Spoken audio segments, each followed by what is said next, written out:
all lies will be exposed. That's all. And anyone who takes that the wrong way, know why they take it the wrong way. The truth is the light. I need to have another one of these. Amen, amen. Gee. I kind of. This is way over the edge. Like we it's not even over the edge. We died already. This is beyond the event horizon. Like we about to hit the vortex.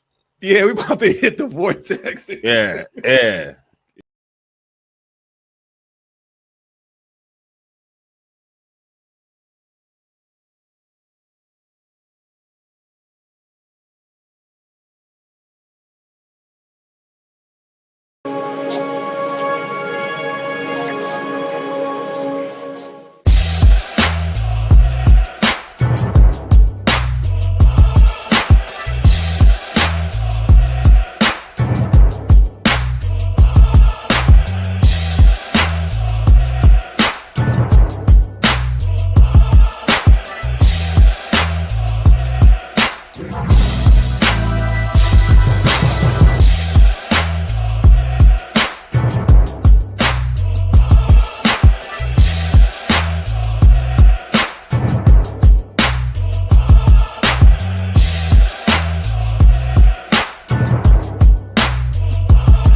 Hey y'all, Gravity, any evening above ground, live it. I'm back. Yeah, that's right. If you were here in the live, that is now going to be on members only. Yeah, them fools actually talk to each other, and it went about as you could expect. Foolishness. And unfortunately, we're going to have to listen to this because there was a lot of things that we're going to have to correct in here because, as you know, the white supremacists just say things. And it's pretty bad that they just get to say things and don't, get corrected. But this is what you come here for, because we're going to correct it. So we're not going to waste any time. We're going to acknowledge who's in the building, do the disclaimers, and we're going to get into it. I know you guys got things to do on this beautiful Thursday evening. I hope you're staying warm. Miss Nisi, hello.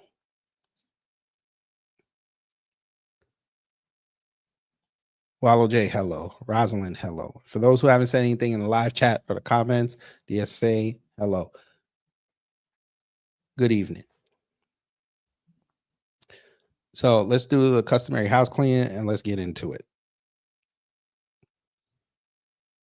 Under Section 107 of the Copyright Act 1976, allowance is made for fair use for purposes such as criticism, comment, news reporting, teaching, scholarship, and research. Fair use is use permitted by copyright statutes that might otherwise be infringing. Nonprofit, educational, or personal use tips the balance in favor of fair use. Now I'm going to start the teaching. Let me go here. There's a growing concern. Oh, Lord. I kicked you, but you're here. Okay.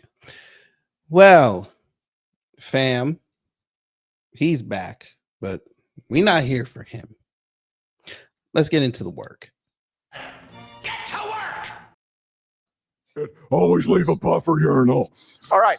Do we have our guest on the show? All right. It's time. And again, you guys can leave your comments in chat and we'll take some questions from you later on. Let's welcome to the show, Nick Fuentes. Mr. Fuentes, thank you for being here, sir. Can you hear me, see me okay?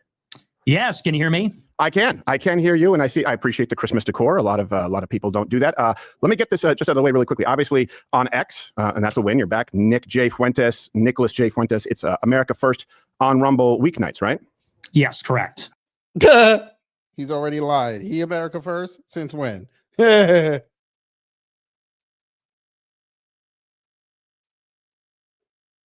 Again!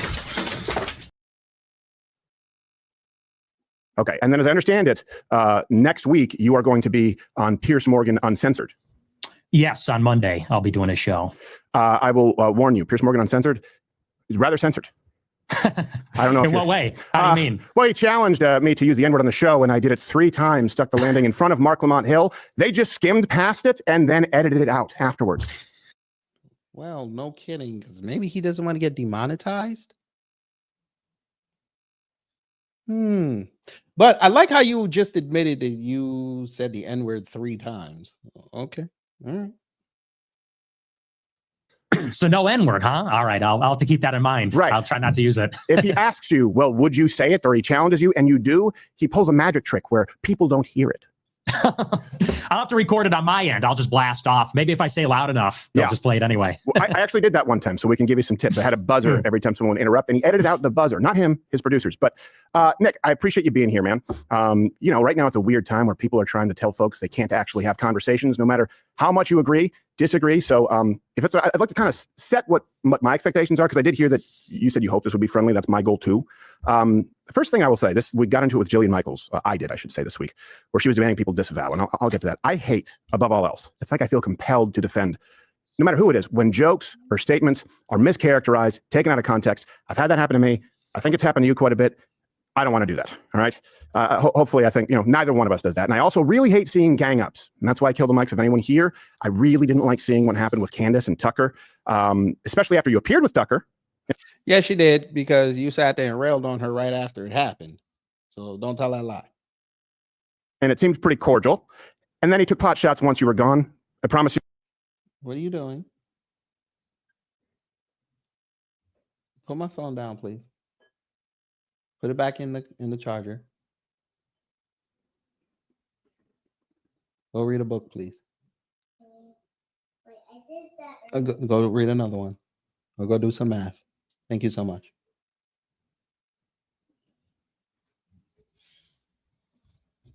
I'm not going to do that. That fair? Yeah, no, I appreciate that. Okay. And what I really want to do is I want people to actually hear your views for what they actually are. And I know a lot of people are going to disagree. And some people, they'll be moved. They'll be convinced. And I want them to make up their own mind and be able to contrast it. So I asked that we're able to do that. I will also say, hey, look, I do want to thank you, because, I've been subject to some concerted hit pieces myself. And you didn't join in on the dog pile. And I do appreciate that. Oh, good. Yeah, got to stand up for a guy. It's bros before hoes. Well, So yes. Yeah, and your quote unquote hoe took your money. Oops. You tried to sue your quote unquote hoe, and she took money from you. And the cheering. Or we're not going to discuss that.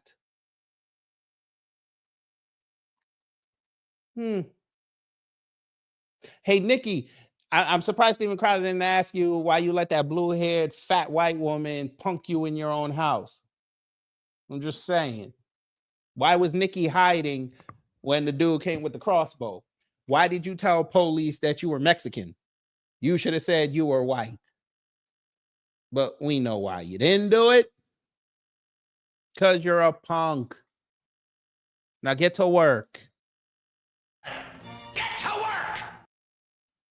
So I'm with you. No, I don't so much appreciate you implying that I'm bringing talking points from BlackRock or the Israel lobby, considering I've been sued by BlackRock and even Rumble had to fight back. So I think let's just make sure we take each other's opinions at face value. I don't think that you're paid for it to say anything that you're saying, and I can tell you definitively that I've never taken a dime from an outside entity, nonprofit, or foreign interest. Not good? Yeah. Now, how you tell that lie?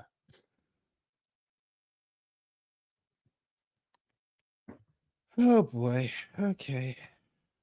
Steven Crowder, did you not take money from CPAC to go talk?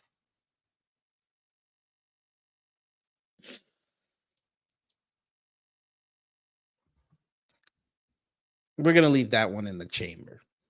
Yeah, I believe you. Sounds good to me. Okay. All right. Also, I want to make sure we can issue so we're not mischaracterized. A lot of people watching. This is the last kind of ground rule. I want to kind of address each issue point by point. I'm going to avoid point stacking or just go rapid fire because people will use that, take it out of context. People go, and Nick wiggled out of this, and they do that with me. I want no one to mischaracterize anything. So with that said, I have a couple of rapid fires, but I think you're going to like them. Okay. Okay. Yeah, sure. These are layups, and I mean rapid fire. And then I want to give. You know what? We're just going to shoot the chamber off right now. I just don't care at this point. I really don't.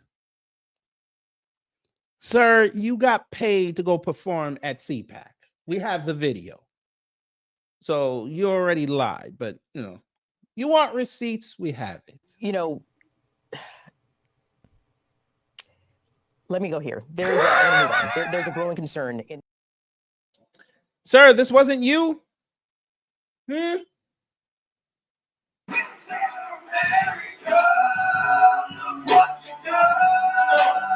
That's not you in the black tracksuit, sir.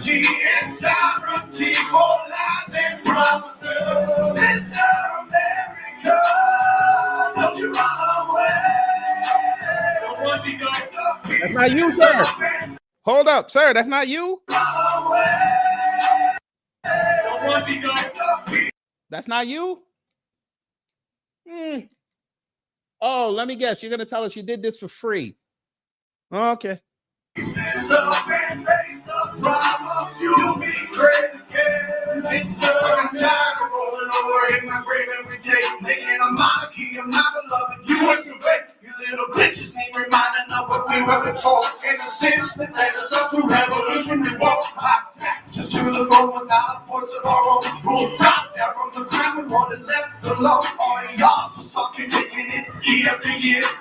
Yeah, it sucks, but you're gonna tell us that you didn't get paid for that. Okay, sure. I guess we can just chalk it up. He did something nice for CPAC. Get to work. Give you the floor. Nick, I think there's some misconceptions of you. I've heard this said. Can you clear the air? Nick Fuentes, do you hate all Jews, sir? No, I don't. Okay. Do you consider yourself an anti-Semite, a noted anti-Semite? No. Okay. Clears that up. Do you believe that white people are superior to all other races on the planet? No. Okay. Do you want to eradicate all non-whites from the United States? No. Okay. Well, Barry Weiss will be very happy to hear that. No doubt she's watching. And then because this happens a lot, right? Tucker did this with you. Fed. Nick Fuentes, are you in fact a Fed? No. Okay. I'm going to get through these rapid fire really quickly. They're actually, there's not much. So this week, Jillian Michaels will be on the show next week while you're. Funny thing about that whole little exchange they just had. A lot of people saw that clip on X and they were going in on Nick Fuentes.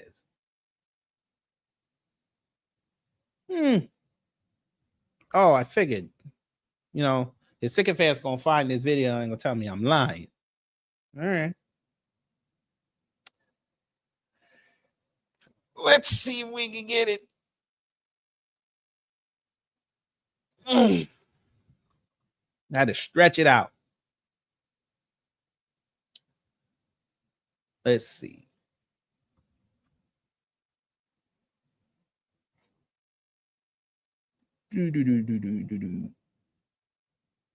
So this is Evan Kilgore's. He a whole shill, but okay.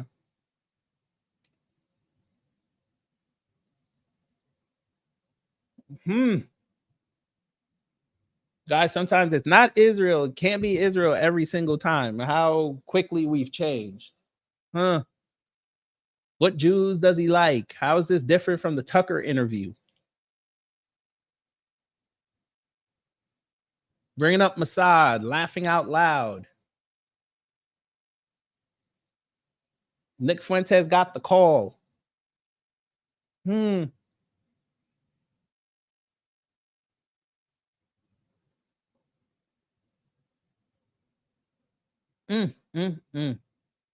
But we're not gonna stop the video. We'll put that in the chat.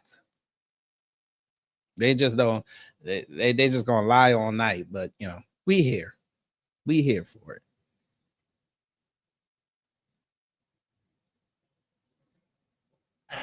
Get to work.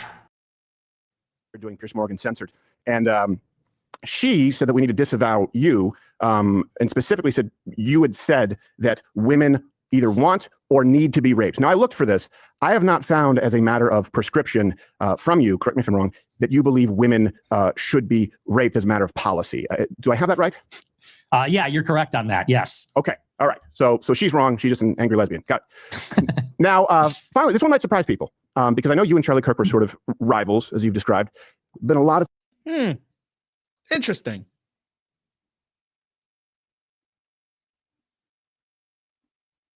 Quite interesting.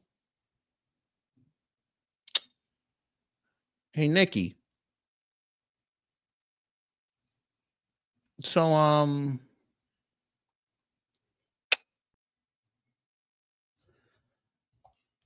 just curious.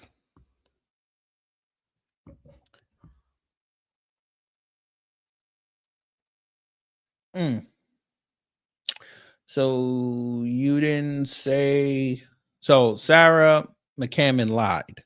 That's what you're saying.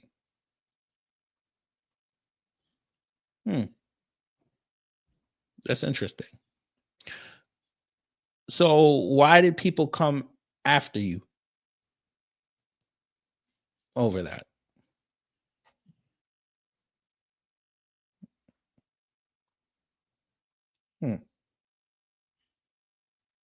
We'll circle back to that later.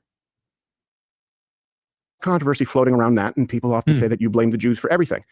Do you believe the Jews killed Charlie Kirk? That's one of the conspiracies out there right now. What's your position on that?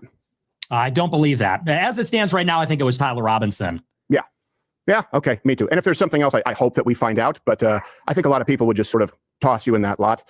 Okay. I think we cleared that up. So look, there's some people who might be new to you here. I know you've told your story quite a few times. Some people here may not have heard your background. Tell folks out here your story. How did you come to your current positions? Well, I appreciate the rapid fire intro because that is my reputation. That's what people say, is that I'm pro-rape, want to kill everybody, whatever. So I told you my audience.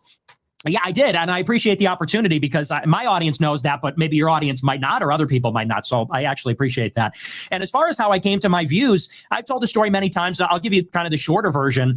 And feel free to jump in or ask me questions or clarify. But I was a fairly normie conservative in high school. I was very political since I was 12 years old. And like everybody in those days, you know, there wasn't a lot of stuff on social media, like conservative informational content. Right. And so what you had was PJ Media, you had the Hoover Institute, you know, you had things like this. And that's kind of how I got acclimated into conservative politics and Prager University and all that kind of stuff. And I would say that I was about as mainstream as it gets. I was pro-Israel, pro-free market, fiscal conservative, basically libertarian is what I would say about myself. And then the Trump election kind of just hit me like a train. And I had a series of realizations about the media, about immigration and demographic change in America, what the political implications would be for that in elections, but also just in society. And then obviously the biggest and most controversial one is I really love the idea of America first. Trump said that at his inaugural. He said that at the RNC. And when I heard that, I said, that's me. Like more than I'm a libertarian or even a conservative, I'm that. I'm America first. Right. I'm a nationalist. And then I just began to notice that there was always just one exception to that rule in the conservative space. And that obviously that's Israel. And I remember I knew a lot of people from Daily Wire in college. This is jumping ahead a little bit to when I was in college. I met a lot of the writers there, and some of them were Jewish and some of them were not, but they were all extremely pro-Israel. And I remember first just thinking that was weird because you had the set of talking points from PragerU Daily Wire, whatever. And it was like, we're in favor of gun rights, low taxes, the free market, pretty standard set. And then it was always, and Israel has a right to exist and Palestine must be destroyed. And I said, one of these things is not like the other. Like, this is clearly different and it's conspicuous. And you never see a critical opinion on those things. And I tweeted that, I want to say 10 years ago. I said, I've never actually seen criticism of Israel on Daily Wire or PragerU. Mm-hmm. And I remember Shapiro called me an anti-Semite for saying that. And I said, how is that anti-Semitic? And what's more, I said, that reminds me of how if you criticize women or blacks or Muslims, they call you sexist, racist, Islamophobic. I said, so how's that different? Right. And for that, I got blacklisted. And by the way, Nicholas, because you just, I was about to Jigglypuff you, but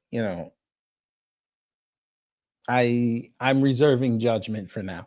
But young man, I have a question. Because internet is forever. They like to tell you that. You want to explain this to us, by the way? You're gonna his people gonna tell me that and y'all that he never said this, right? Okay. All right. I know I'm not going to get full monetization for this. I understand it, but we still have to tell the truth. Let me go here. There's a growing concern. Young man, you didn't say this? Raise your right hand. All right, everybody raise your right hand. Repeat after me. I will kill, rape, and die for Nicholas J. Fuentes.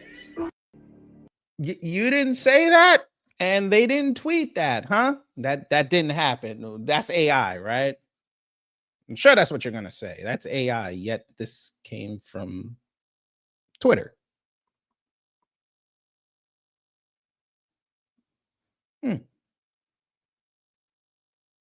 Interesting.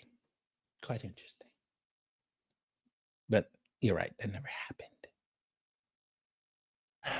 Get to work! And they really made my life a living hell. Yeah. These people went to American Conservative Union. They got me banned from CPAC. Cabot Phillips, who was at Daily Wire now, back then he was Campus Reform. Dad is Tim Phillips at AFP. Mm-hmm. This guy was out to get me. He was, pushing hit pieces. Shapiro was going around calling me an anti-Semite and blowing up hit pieces about me. And basically ever since then, I guess I've been kind of like, I consider myself like the Revenant. You know that movie with Leo DiCaprio where he gets like killed by a bear? Yeah. And then he has to fight through the wilderness. That's kind of how I feel. Yeah. I was like Left for Dead at 18. And then I had to kind of fight to repair my reputation and like prove what I'm saying. So that's kind of the what's crazy about that movie is the real story. The guy's actually more badass. I don't know if you've actually read about him. In real life, he sexually dominates the bear. But it's I remember that big controversy when there were a bunch of conservatives saying,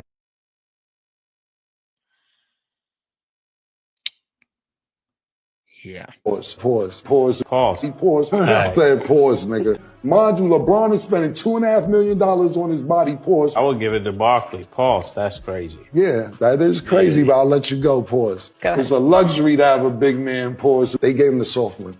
The hard one. Pause. Pause, nigga. I wonder how much of that was factored into the decision to give him the Oscar.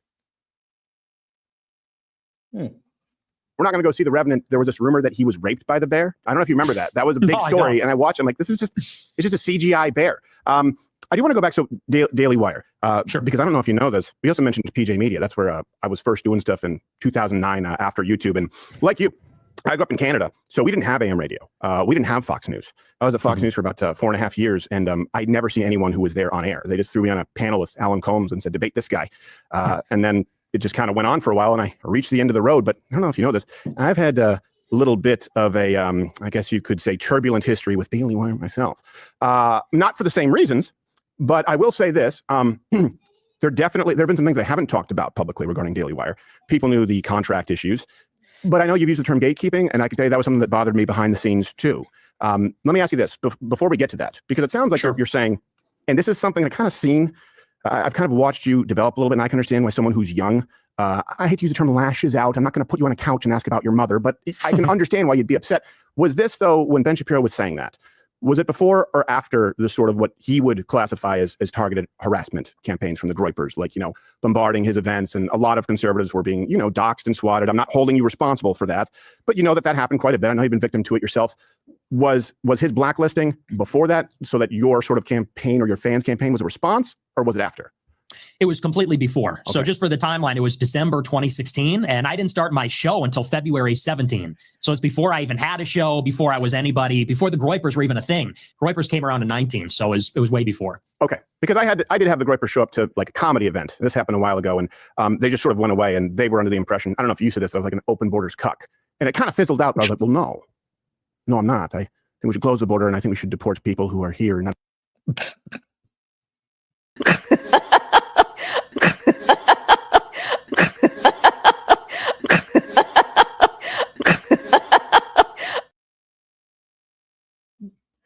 You let a bunch of frog-faced idiots call you a cuck? Okay. Get to work! By the way, screenshot. Because I don't know what he got going on over here on the right, boy. I might change the thumbnail again. only illegally, but have stricter immigration, period. That's not a new view for me. So yeah, I could see though how people, if it was under false sort of pretense, with Daily Wire, here's what I experienced. Now, I don't know about your timeline. I know Cassie Dillon posted some receipts saying like this is not accurate, but I would imagine you were giving general timelines and people to sort of paint a picture, right? Mm-hmm, yeah. Yeah. With Daily Wire, what would happen is, being demonetized on YouTube, they created the new rule, borderline content, because they couldn't fully remove me. Sorry about that. It was a third rule specifically because I had a lawyer and planned for this. I would get into conversations with Google executives, people at YouTube, and especially as we got toward COVID and the vaccine, right, questioning that, or the lockdowns. I would have people very high up at Google, YouTube say, well, we don't have these kind of problems with Daily Wire. And I said, well, I'm not. And without getting into any private information, there were conversations that took place, and that was something that really rubbed me the wrong way. It was sort of, you'll kill us last, right? And they famously bragged about spending more money on Facebook and Google than anyone else. And then there was pressure being applied from YouTube to sort of step in line. So I can corroborate that was something I experienced behind the scenes, if that helps illuminate it all. Yeah, and I remember it very well. I remember the apocalypse, and I remember your tiff with them. I remember you going on Tim Pool. I remember the whole thing. And I've heard that. Even I'm not connected. I'm not tapped in at all. I was radioactive for so long. But even I had heard rumors that they had made deals with Google behind the scenes or Facebook, and it's well known they were like the number 2 advertiser on Facebook, like number 2 overall, right. Not like among conservatives, period, for many years. And so, even notwithstanding the Israel stuff, nobody knows the fact that they were kind of the beneficiaries of a monopoly in the sense that like all their competition got banned. Anybody that was dissident, anybody that was controversial, basically was no platforms, not deplatformed, no platforms. Yeah. And I think you got caught up in that as well. I remember pretty well. Well, their contracts require it. And by the way, I was never the one to release. Just to be clear, there are some people there who I'm friends with.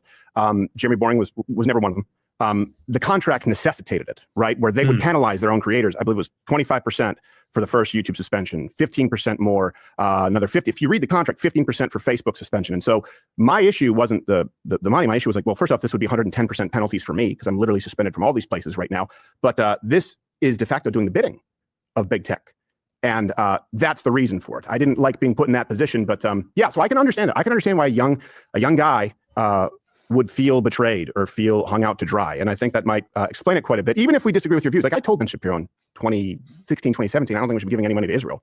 Now, unlike you, I support them over Hamas morally, but I think we should stop funding all sides of the war in the Middle East. And hopefully you find that a reasonable position, whether you agree with it or not. I don't think that's extreme. And Ben didn't seem all too bothered by it. But I also invited him to be on the show, and he was going to, and he disappeared. But I just saw him on with Don Lemon and David Pakman. So I guess they're not so abhorrent. That's interesting. So he agreed to come on, but then he canceled? Yeah, it was just sort of informal, by text. And then I just haven't heard back from him. He's been on the show many times. So I'll give you credit, Nick. Candace, Tucker, Ben, Mark, everyone invited on. You're the only one with the balls to show up. I have to give you kudos for that. Yeah, no. Okay, because you all got the script. Why do you feel a necessity to insult people? Again. Is that where's the script? Where's the script? Read the script. Is this a big defensive thing that you've got? Read the script. Why don't you read your own script? The script is to get this man on mainstream media. It wouldn't surprise me the first week of January, Jesse Waters has him on Fox News. If he does well on Piers Morgan. The game is rigged. We know this. And the pendulum swings both ways. Y'all are about to legitimize this little half-breed white supremacist. And then he's going to go rogue like Candace. But here's the thing. You ain't going to be able to stop him. So you can silence Candace because you can use black people bad. How are you going to stop a half Mexican, half white boy? Explain that to me.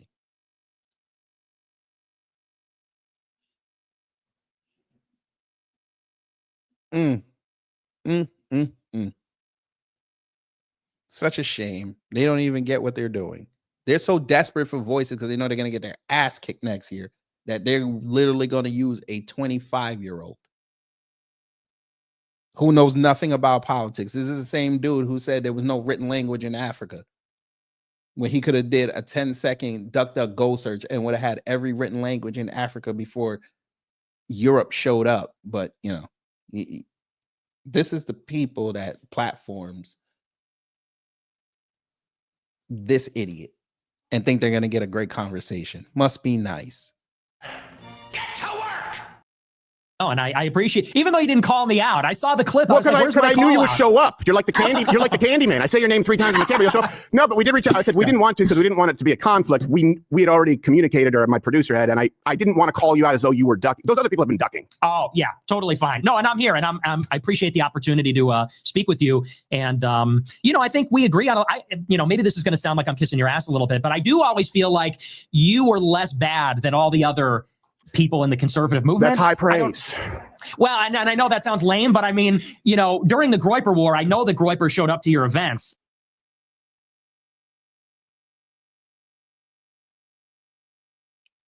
This ain't for you, Nene. It's for them. Pause. Pause. He paused. I said pause, nigga. Mind you, LeBron is spending $2.5 million on his body. Pause. I would give it to Barkley. Pause. That's crazy. Yeah, that is crazy, but I'll let you go. Pause. Go ahead. It's a luxury to have a big man. Pause. They gave him the soft one. The hard one. Pause. Pause, nigga.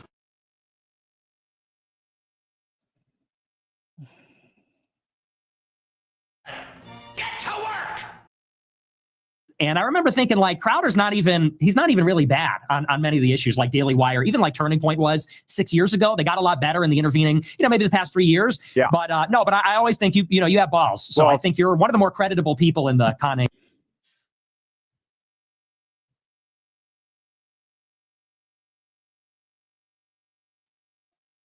Well, kind of scene. Well, come on, don't put me in that scene. That's the thing. I'm not in that scene at all. I've been rejected by that scene, just maybe not quite like, but quite a bit. I mean, I said the N-word on Piers Morgan. That counts for something. And like clockwork, it goes right back to black people. Smack! Who is this nigga? What is you bringing up the N-word? Jesus Christ. Oh boy, it's funny you'll say it on film on that man, but you won't go to the real parts of Austin, Texas, where you at to go say that word. Go to Dallas with that "you so tough."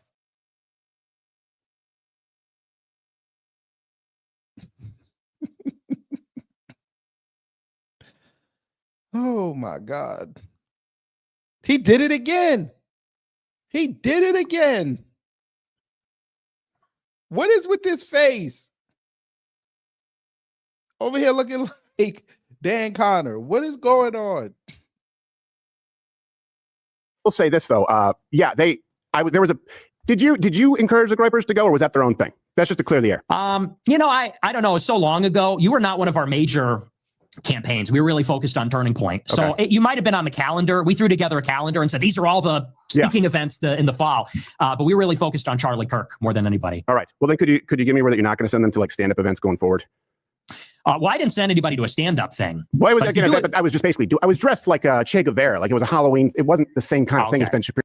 I love the fact that you brought that up, Steven Crowder. I love the fact that you dressed up like Che Guevara, you know, the left's hero. Sir, so you like dressing up, huh?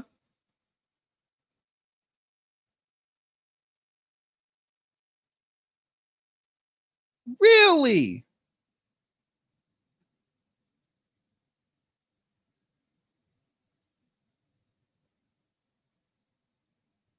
We found something. You know, Let me go here. There's I'm gonna move on. There's a growing concern in You want to tell us something, man? I'm just asking for friends.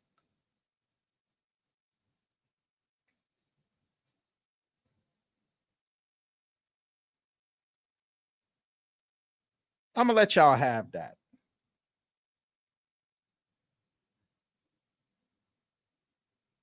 I see where old Tiny Tranny gets his inspiration from. YouTube video where you dress like a woman. You dress like a woman on International Women's Day.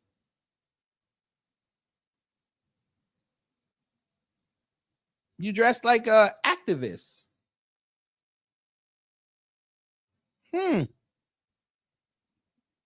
This here.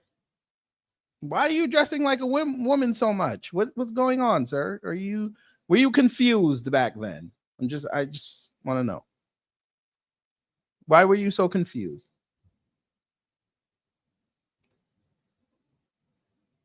I'm just asking. This is crazy. A wig is one thing. Looking for a dress in your size, that's something else. I'm just saying.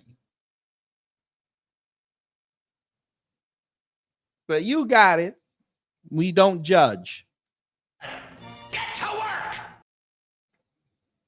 It might have been Brett Kavanaugh with a beer helmet. Like, it's not the same kind of show. Sure. Yeah, no, I won't send anybody your way. Right. I promise. Because here's the funniest before we get into it. Because the Groypers back then, they kind of had like rankings. Do you remember that? Do you remember this? Okay. Oh, yeah. So who could forget? Okay. So you do remember. So I'm glad we're able to talk about this because, and by the way, we'll post all the videos and links, like references in the description. So if we have a clip or people can see the whole context. I believe it was at SMU. And I knew they were coming because I was posted on this calendar. And so, again, the same way I infiltrated Infa, I knew every single one of them. And I knew they had rankings. I don't remember, maybe it was like Private Admiral, something like that. But here's how I kind of also, it was a little bit of a mind trick. So you'll appreciate this. It was nothing super bad. I said, okay, everyone who agrees with me, you line up on this side of the auditorium. It was like 2,500 seats. Everyone who disagrees here, we're going to go 1 and 1. And I saw all the Groypers line up, and they were supposed to go in a sequence, like private to general. The last second before we go, we have to change something in the venue. And we swapped the lines so that the wrong guy went first. And I remember in your groups back then, or not your groups, but whatever the group at a Facebook group, one of them said, "Did you see I asked a question last night?" And they were like, "You were a stuttering, disgraceful fool. You are not amongst us." And they booted him. They drummed him out of the court, and then I was off the list. So, I remember we had generals. We didn't have, maybe they did that on their own. We had generals, and it was sort of tongue in cheek. We were a little ironic about it, but no, but I remember the tricks you guys were pulling. That was pretty, that was pretty clever. I'll give you that. It was pretty clever. That was a good counteroffensive. You were tricking and we were tricking, and the truth is I just wanted to do some fun stuff. All right. So since we got through that, look, America first. I identify as a conservative, as a nationalist. I wear that since it became a pejorative. Like, I thought that was sort of a default thing for America. So you wouldn't hear me saying nationalist until people were like, nationalist means you're a supremacist. I'm like, well, okay, well then I'm a nationalist. Now I have to claim it because of course I want America to do best. You're a Canadian. Be quiet. Since I know very clearly America first, let me ask you, what do you love most about America? Well, I love that we're a superpower. I love that because I really do believe that, when you look at the history of Western civilization, I love the idea of an empire. I love the idea of the Roman Empire, the Spanish Empire, British Empire. And I love the idea that we just have this crazy productive. Nobody finds it strange that he mentioned 2 Latin empires when discussing America first.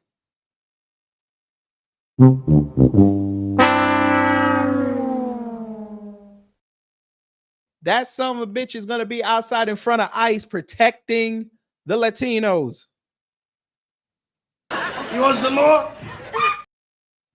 We might have more. I would not be surprised if this man does a whole segment or series where he dresses up as a Latino when ICE come running in to go get his cousins out these jobs, and he protects them. You want some more? We might have more. I would not be surprised if Nick Fuentes starts doing some of his shows in English and Spanish, no dubbing. You want some more? We might have more. Nick Fuentes is going to destroy MAGA. And we're cool with that. Because they're over there worried about Candy so much, they're not worried about Nikki. You want some more? We might have more. This man is over here. He's gonna start saying, "Never mind, never mind. We're not gonna go." He gonna start acting like he is what was his name? Cortez, Juan Carlos. Yeah, Cortez. He was just all over the Spanish Inquisition, taking out the indigenous, because he's gonna think he's a white Spaniard. You want some more? We might have more.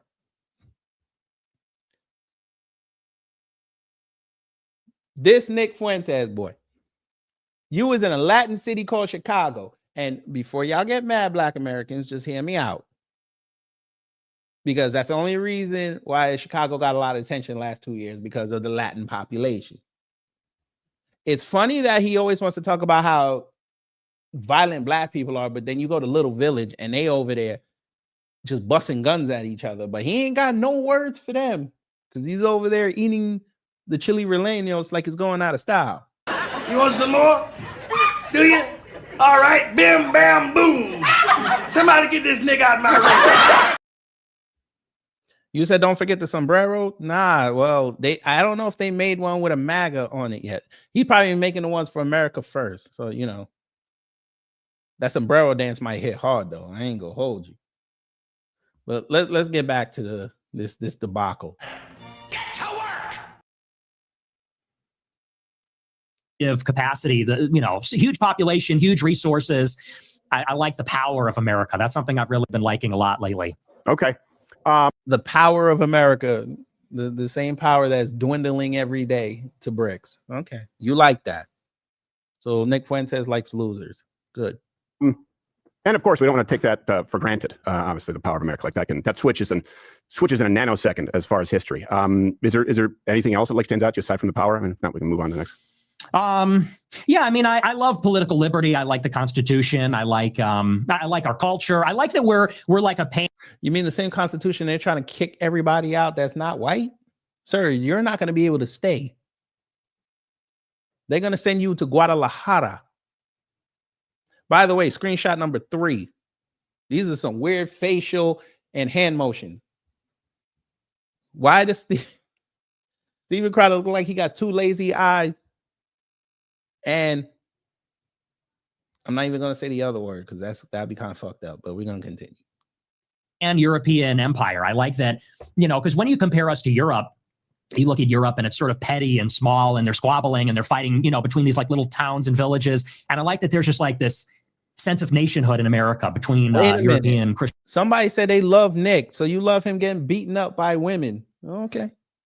All right. I mean, that's fine. He damn near cried in front of them cops. All right, you like him. Well, Christian people and other people too, of course. But for the most of our history, it was mostly the Europeans. But, yeah. I mean, there's a lot of things I like about America. Yeah, I would already disagree with you because I was raised in Quebec, which is much more European. And I think Europe kind of sucks. I'm not a big, why? Well, because there's far less freedom. I mean, in Quebec and a lot of these European nations, they had an enforced denominational form of Christianity. There's a lot less freedom in Europe. Where they do that at? Huh? I didn't know there's loss of freedom in Europe. What freedom did they lose in Europe? How many motherfuckers was running over there because they were so sexually liberating over there? You go to Amsterdam, you can smoke some weed. You go to London and get a strumpet on the high street for pennies on the dollar. Where are these rights and these privileges that are not afforded to you in Europe? Okay, all right. Says the guy that's never been to Europe. He's telling you that. Say less.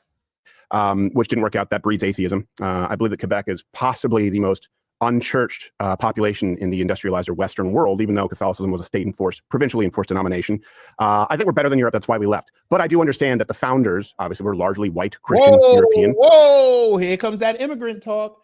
So if Canada was so great, why did you leave?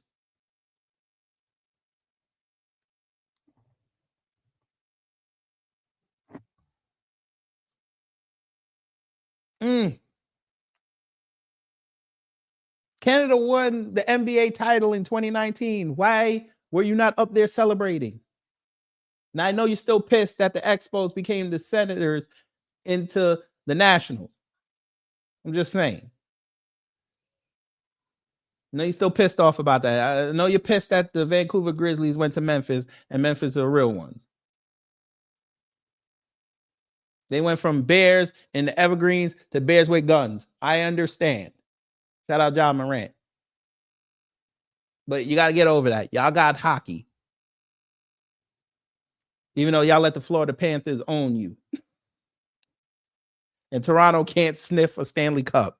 We understand. But you should embrace your homeland. It's okay. Let's continue.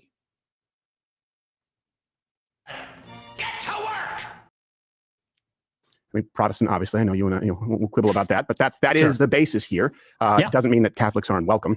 But let me ask you, what about the founding, like founding fathers? Is that something? Because I know you have opinions kind of on both sides of that, and I think they're more nuanced. But is that a big part of what you like?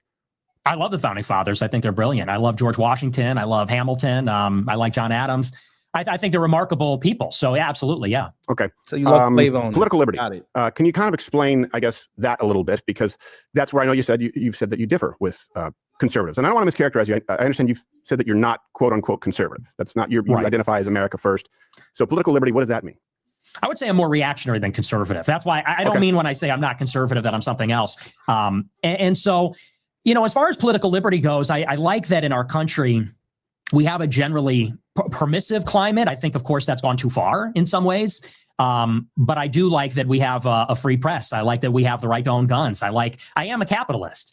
I'm not an ideological free market person, but I like that we have private property. I like we can own what we earn. And on some level, I like that we have a republic. I'm very into the idea that we have Republican sovereignty, that we have rights. They're protected by God. The Constitution respects that also. Okay.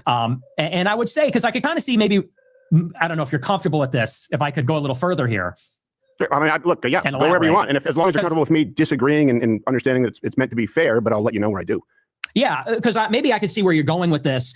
I'm really not like a totalitarian. I don't want a police state, to the extent that people say these things about me, like you're a fascist, you're a communist or a socialist. I'm very much not in favor of that sort of thing. I just think that, in the past 30 years, we've gone a little bit too far in the other direction. That's all. No, and I wouldn't disagree with that last part, by the way.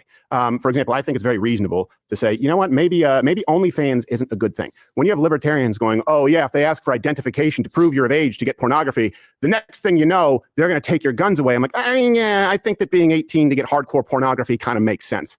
So if addressing the hardcore libertarian sort of ideology, I would agree.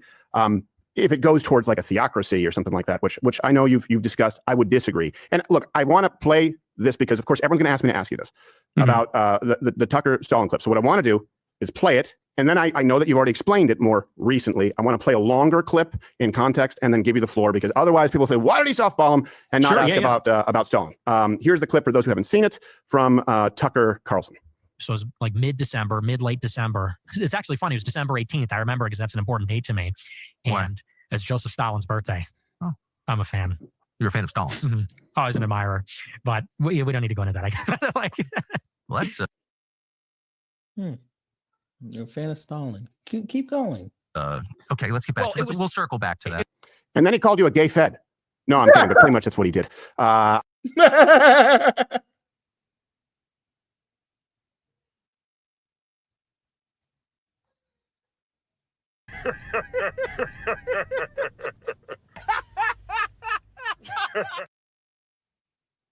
And by the way, Nick sat there and still took it. But okay, go ahead. People are mad at him for softballing. I think he didn't. I think that would be fair to press. I just think he was fundamentally dishonest in a lot of ways, because the second you left, it was a different Tucker again. Is that a fair assessment? I was kind of surprised. Yeah, 100%. And, I had the same experience with Candace. I went out there because him and I had beef. Me and Tucker had been privately and then publicly beefing for years. And, he called me on the phone over the summer and we talked a little bit. And then somebody arranged, Alex Jones was a part of it and somebody else kind of put this together. I went out. Wait. Alex Jones was the mediator? He was. You do kiss and make up. All right, come on, that's enough. I mean, I can't imagine him being the middle ground, but okay. Nick, He's a sweet guy. Nick, I have a question. We're gonna go back a little bit. You said something. You know, they're going to take your guns away. I'm like, yeah, I think that being 18 to get hardcore pornography kind of makes sense. So if addressing the hardcore libertarian sort of ideology, I would agree. If it goes towards like a theocracy or something like that, which I know you've discussed, I would disagree. And look, I want to play this because, of course, everyone's going to ask me to ask you this about the Tucker Stalin clip. So what I want to do is play it and then more than anybody. All right. Well, then could you give me word that you're not going to send them to like stand-up events going forward? Tricking, and we were tricking, and the truth is I just wanted to do some fun stuff. All right. So since we got through that, look, America first. I identify as a conservative. I believe that, you know, when you look at the history of Western's production. Is there anything else that like stands out to you aside from the power? I mean, if not, we can move on to the next. Yeah, I mean, I love political liberty. I like the Constitution. I like our culture. I like that we're like a pan-European empire. I like that, you know, because when you compare us to Europe, you look at Europe and it's sort of petty and small and they're squabbling and they're fighting, you know, between these like little towns and villages. And I like that there's just like this sense of nationhood in America between European Christian people and other people too, of course. But for the most of our history, it was mostly the Europeans. But, yeah. I mean, there's a lot of things I like about America. Yeah, I would already disagree with you because I was raised in Quebec, which is much more European, white Christian European. About part of what you like. I love the Founding Fathers. I think they're brilliant. I love George Washington. Kind of explain, I guess, that a little bit, because that's where I know you've said that you differ with conservatives. And I don't want to mischaracterize you. I understand you've said when I say I'm not conservative, that I'm something else. And so, you know, as far as political liberty goes, I like that in our country, we have a generally permissive climate. I think, of course, that's gone too far in some ways. But I do like that we have a free press. I like that we have the right to own guns. I am a capitalist. I'm not an ideological free market person, but I like that we have private property. I like we can own what we earn. And on some level, I like that we have a republic. I'm very into the idea that we have Republican sovereignty, you know, that we have rights. They're protected by God. The Constitution respects that also. And I would say, because I could kind of see maybe, I don't know if you're comfortable with this, if I could go a little further here.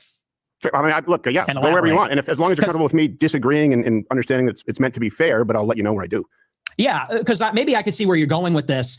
You know, I'm really not like a totalitarian. I don't want a police state. You know, it's bingo. I like how you said that, Nikki. Nikki. You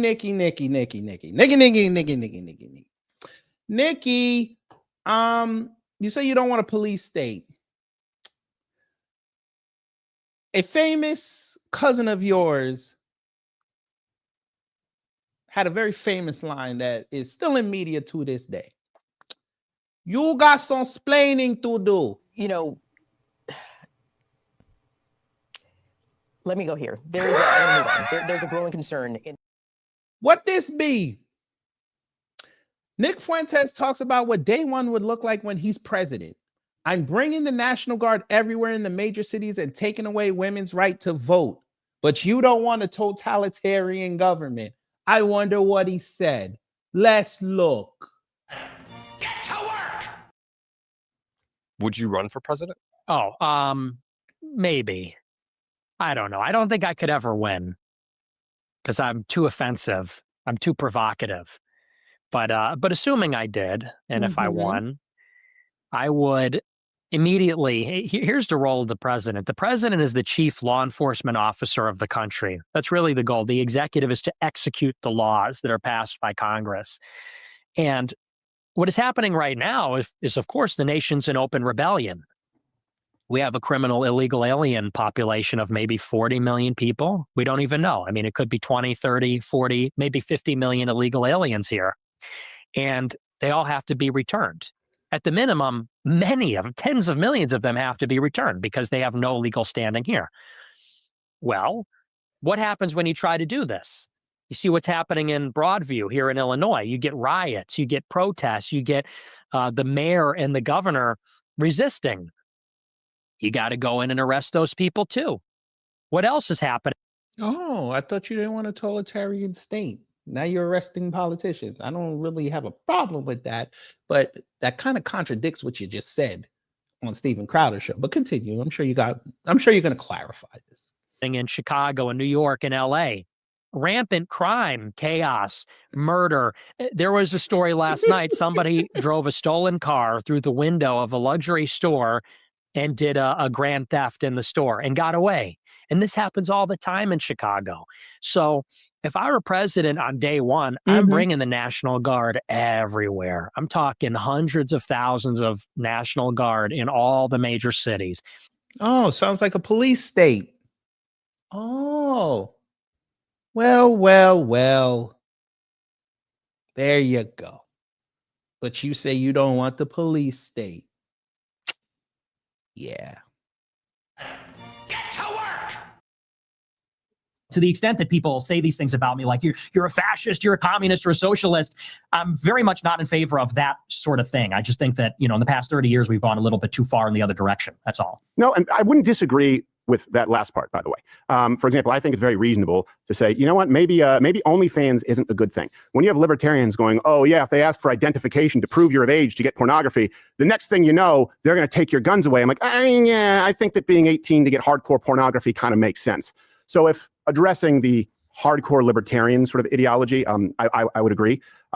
If it goes towards like a theocracy or something like that, which I know you've discussed, I would disagree. And look, I want to play this because, of course, everyone's going to ask me to ask you this about the Tucker Stalin clip. So what I want to do is play it. And then I know that you've already explained it more recently. That he has done since then. He doesn't say my name without calling me an anti-Semite.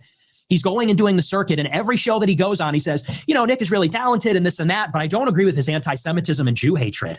And I'm like, okay, so where was that during the dinner? Where was that during the show? I didn't hear that during the whole thing. I'm an anti-Semite now. And I wish he would have brought that up during the discussion, because I would have loved to discuss that or to dispute that or whatever. But it's like you said, I got a completely different Tucker after the fact in all these other shows. He's going around and telling everybody, that like it's the making of a murderer. Right. Like I could see why people like him, even though he's so awful. Like you're the Averys. Yeah, you got them Jews there. Oh. Yeah, exactly. Yeah. And Candace will make another show about that like 9 years later. Okay, so that's she did like something about making a murderer. I was like, what is this? Like, this is very late. Okay, but going back to that's the clip that people say, ask him about Stalin. And I would have, in Tucker's shoes, asked you about Stalin. Now, I've seen you on another show explain it more recently. Now, I can't play the whole clip because it'll be really long, but I want to play a longer one and then allow you to provide any missing context. I can't remember the name of this, something Danny D, Johnny G, play it. Tommy G. Tommy G, I was close. You have some hilarious moments, but there was a moment from the Tucker Carlson interview I wanted to ask you about. Yeah. You mentioned Stalin. You're a fan of his work? Yes. Was that serious or a joke? That wasn't a joke. But, it's like anything else. I love history and I love stories. And to me, Joseph Stalin is an extremely compelling figure. I would say more, you'd be surprised to hear this, than Hitler. Everybody pegs me as like a Hitler guy. I'll tell you, and I'm not saying this to pander. I'm not saying this, because I care about what you think of me. I really don't even know that much about Hitler. I never found Hitler to be that interesting. I think that there's narratives about Hitler that are interesting. In America, if you talk a certain way about certain issues, they say you're a Nazi, you're Hitler. So it's interesting in that way. But for me, Stalin is the far more compelling figure. And I say that because, while everybody focuses on Hitler, Stalin is a person who takes Russia, which is the most backwards country in Europe at the beginning of the 20th century, serfs and peasants and just all around immiseration and poverty. He takes a country like this, and by the time he dies, it's a nuclear empire. It's a global superpower. It's like the most unbelievable story in the history of mankind. And so I don't think he's a good person. He's an evil person. He's one of the villains of history. But in terms of his effects, he's an effective ruler. And I think that's interesting. Okay. Now that clip goes on, we'll make the link available. I don't want to do an interview where everyone's watching you watch you. But so with that, and I was asked about this on Piers Morgan. And again, asked to condemn, Stalin. I said, look, I don't know. He could have meant, and by the way, I don't know if you have a cold. I have a holes in my throat right now. I notice everyone's a little bit sniffly. I said, he could have been saying he's fascinated. Like, for example, I've been going. We got another one. Rare Crowder W. Uh-oh. Haven't been to the show, so you wouldn't know what it is to win. He said this is a win. What? I've debunked 3 of this guy's talking points already.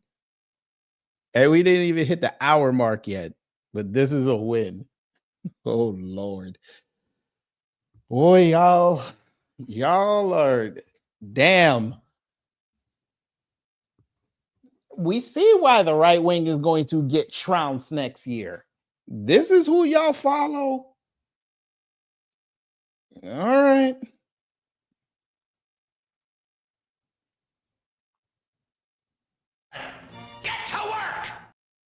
a rabbit hole of Stalin versus Trotsky, like how much they hate each other, which would seem odd to us because they're very similar. The spoiler alert is two assholes fighting. That's pretty much all it is. And I would be curious to ask him about that. So when people say disavow without having the full context, I think that's wrong. Now, that said, my question to you would be, I know that you have said we need a Catholic theocracy or a Christian theocracy. I've heard the word dictatorship, correct me if I'm wrong. So I would ask you, since the end point seems much more similar to where Stalin reached, just swap atheism for Catholicism or Christianity, would you be able to name, or is there any one thing that you think America, like concretely, should copy about Stalin's rule or methods to get there? Listen, not his methods, because like I said, he's an evil person, or a murderer, and genocidal. But you just said that you admire what he did, or did we get that wrong too? By the way, screenshot number, I think this might be 4. With the famine. I mean, I think it's pretty clearly intentional that they were trying to kill all those people there. And so I want to make that clear. Sometimes I feel like it's almost childish. And I'm not saying that about this interview, but just in general, when people say, wait, but he was a bad guy. It's like, I know he's a bad guy. Like, I know he was evil. And I suppose the thing that I find maybe more compelling about Stalin as a ruler is the way that he industrialized the country. I'm very interested in this because that is, among the other things that I talk about, a very important problem in the country is that we're deindustrialized. Yeah. And what Stalin did, and I said that in that clip and in other clips too, he takes a country that has no industry and he literally, and with brutal, evil methods that I don't replicate, I don't support that, but he does take the country and drag it into the 21st century. And he does that by bringing in heavy industry. The 5-year plans, the collectivization of the farms, it was about prioritizing heavy industry so that they could eventually build ships and planes and tanks and, the things that they needed to fight the war. So, but it was about seizing industry, and it was about doing it by force. I mean, secret police, the party purges, the show trials. So, say the industrialization of the country, how do you separate that from? I mean, the only methods were largely evil, or certainly his calling card methods, right? That's where people would say, okay, if you point to him as an example, is there anything worthy of emulating other than, because you could point to other countries. Good God. Sir, you just got here, or ma'am, or it. We don't discriminate. The man literally said he admired Stalin. Now he wanted to clean it up because he got called out on it.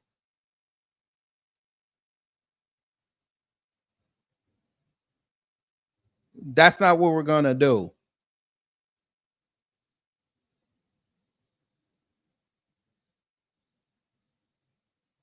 And it's not the first time he said it. He also said it on Tucker.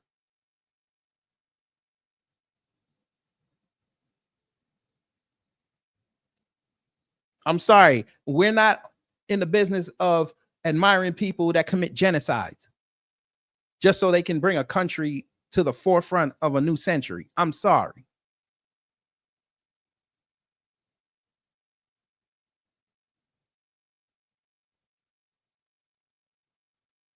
But fine. Just miss that part.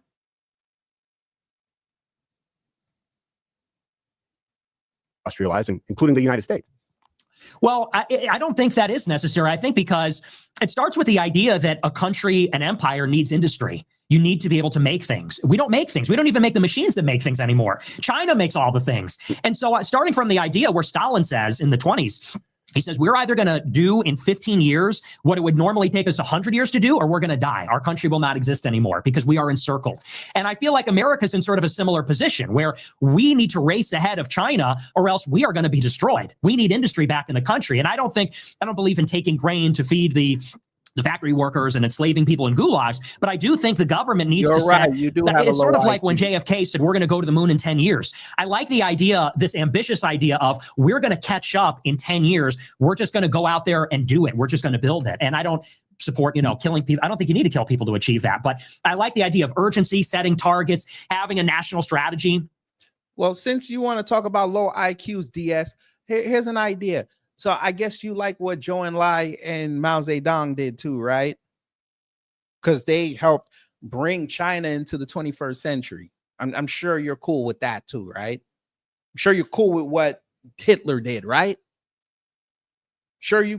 I'm sure you are cool with what Napoleon did, so France could be on the same level of superpower like every other superpower since the 1500s, right?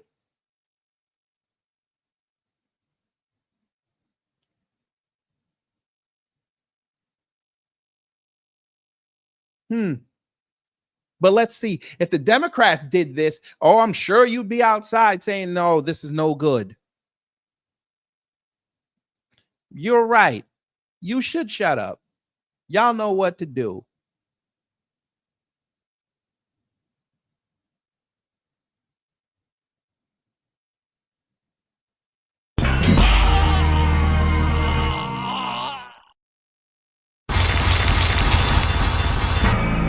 Smoke wins.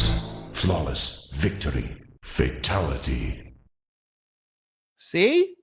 Some things. Oh.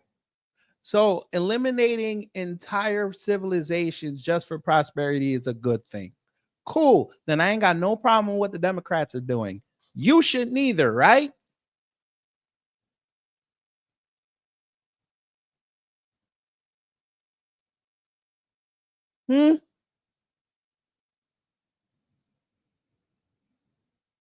That's what I thought.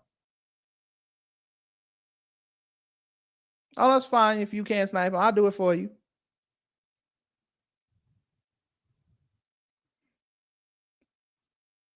Let's let the Democrats go on a whole genocide, see if they don't change their tune. Because maybe they'll put $1,000 in your pocket every week. Now you'll excuse it. Okay. And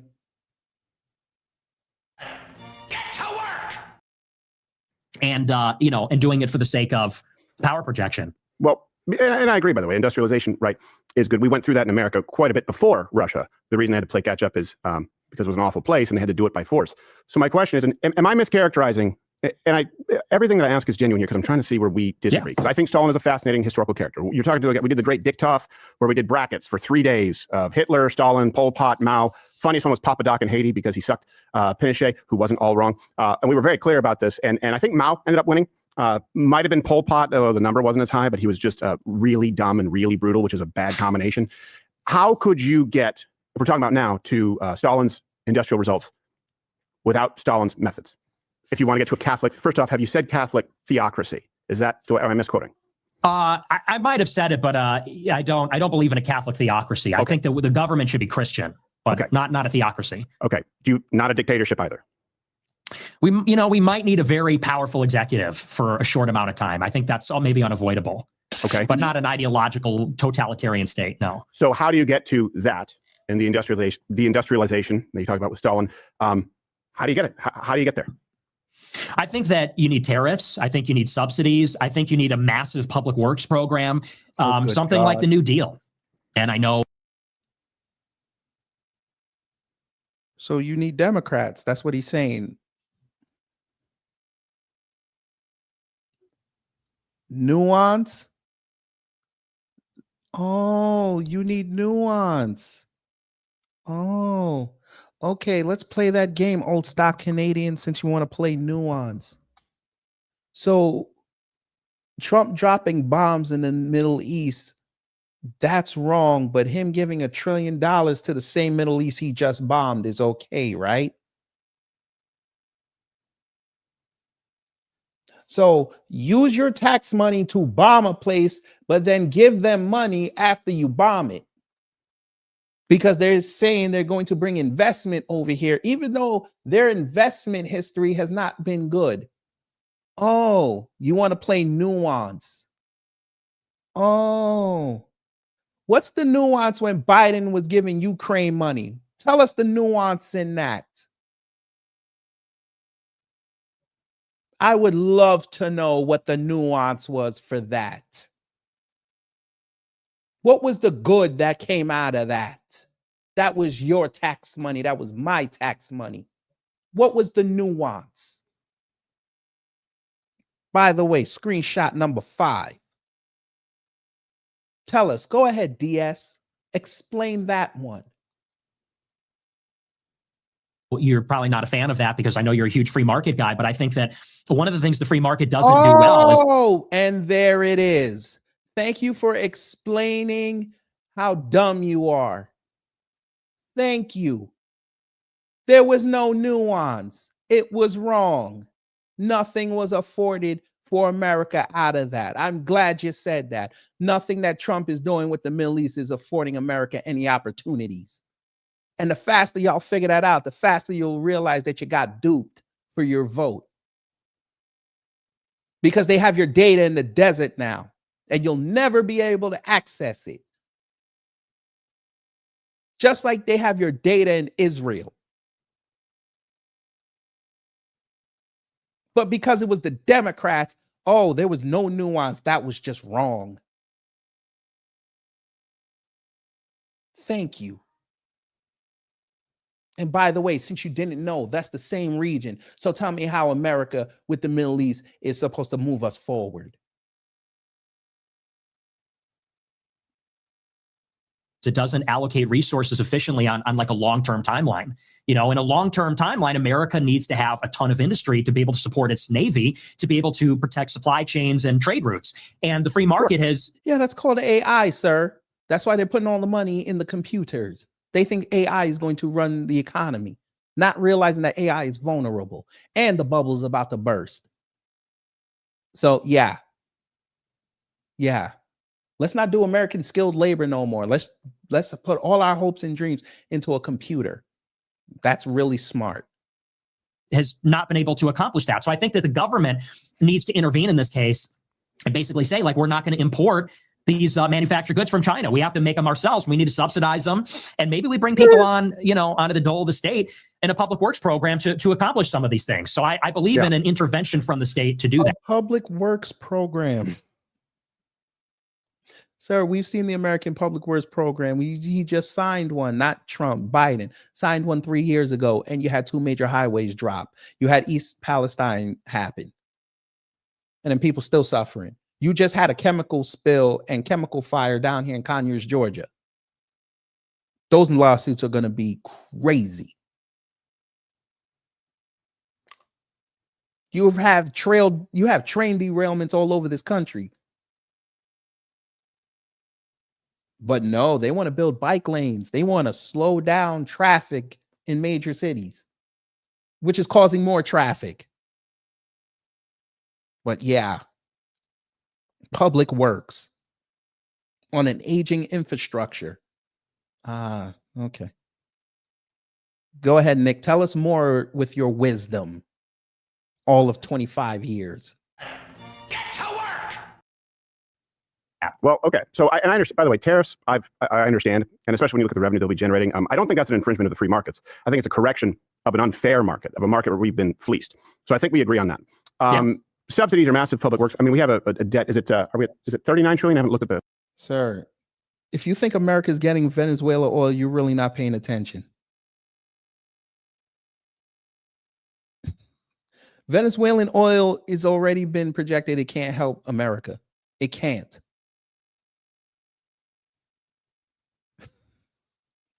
Oh, man.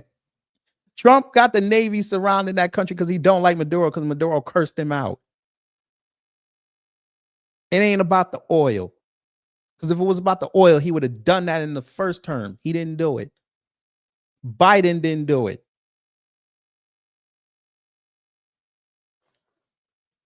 The only time he got tough in South America was with Brazil.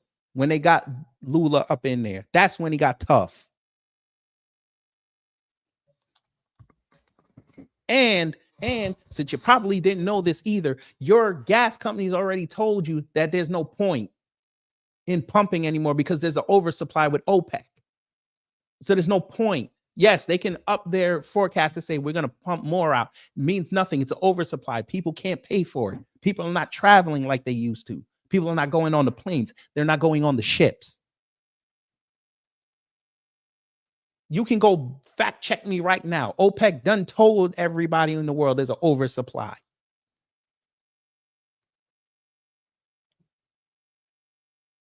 They want to sell their barrels at $75 a barrel. They can't do it.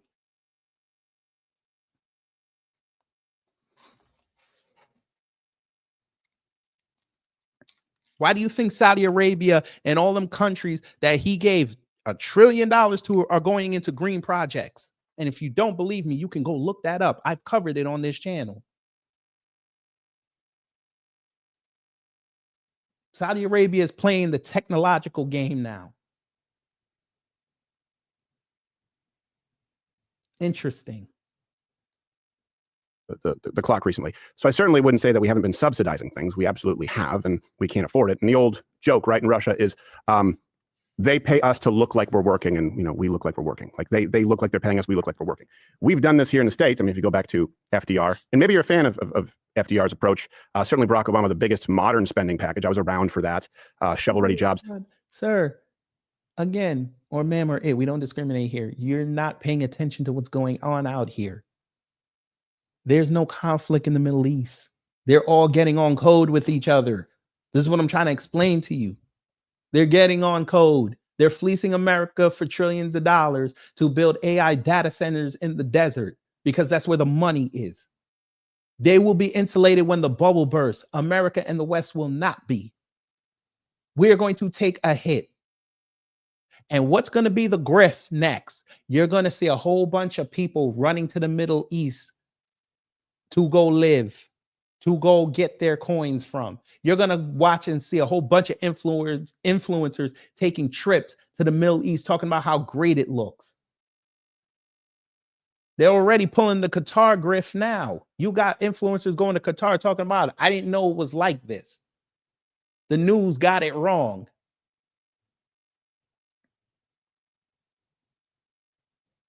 I love how y'all still thinking in the 2000s that there's conflict in the Middle East. They're getting aligned with BRICS and ASEAN. Everybody's stopping the fighting because they know they're the next up to run the world.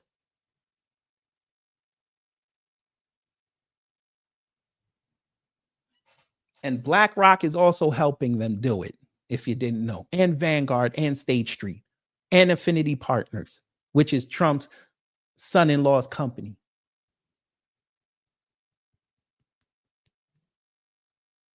Gaza's for sale to the highest bidder. No more conflicts.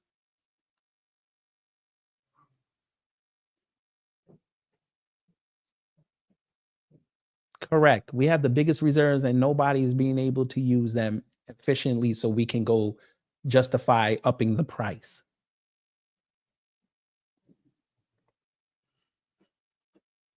Israel's going to get absorbed into the Middle East. That experiment had its over 75 years. It's no longer a viable option. Israel got to get with the program or they're going to get run over and it's going to become Palestine again.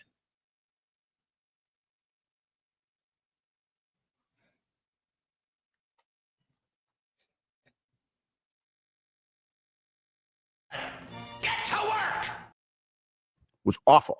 And same thing for Russia. I mean, if you throw enough bodies and human suffering at something, you can get something done. But even then, it was still significantly behind the world that was more free, the United States. So where have we not done it? Because I look at it and I go, well, we have been subsidizing almost everything. I agree with you on China. I agree with you on tariffs. I think that's a huge threat. What would that look like? Well, I don't think we've been subsidizing industry. I'm not saying just like subsidies across the board. I mean, we need to actually subsidize and prioritize the industries that we need in the country. So like, for example, the CHIPS Act, I think that was a great thing. I don't think it was enough and I don't think it was comprehensive, but I want more things like that. Like there's no... CHIPS Act was contingent on Taiwan being number one through the full use of that act. Malaysia is overtaking them right now. And Trump is going to sell out Taiwan. That's why he's starting to meddle in on what's going on over there. Malaysia is not part of the CHIPS Act. Reason why, they're doing it in Arizona. They're bringing TSMC over to Arizona. They're building a chip fabrication facility. We need that. And I think the government should give tax breaks or just straight up give subsidies to the companies that are going to do that. And I think that we need aggressive trade negotiations. I guess maybe where we differ ideologically is that I want a very smart government. I liked what Doge did. I like the idea of bringing people from the private sector into the government. Oh, good God. Sir, they already do that. Your president is from the private sector. Jesus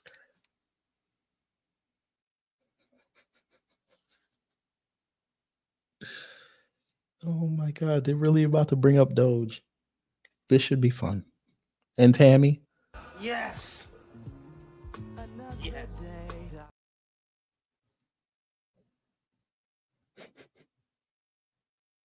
And even Trump said that in 2016 to work on trade deals, to work on, for example, China steals all our intellectual property. They steal all of the developments that we have. We need people that know about technology almost in a technocratic way, like true experts guiding our trade policy, guiding in some ways our economic policy, setting a benchmark that it's like, we need like 10% of the economy or 50%. And he still hasn't signed that TikTok deal. So what does that tell you? 15 or 20% of the economy to be productive in 5 or 10 years. We need to be making ports, ships, or we need to have countries in our orbit that can do it for us, like South Korea or Japan.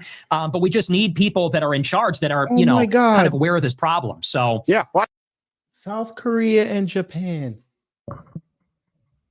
The same South Korea he just pissed off by deporting those workers who now are going to launch a massive over $1 billion lawsuit against the government. Them, Japan, whose own government said they don't know how they're going to fix this supposed investment, how they're going to fund it. Them, the same Japan who don't finish deals because they had one with Trump the first time and didn't finish it.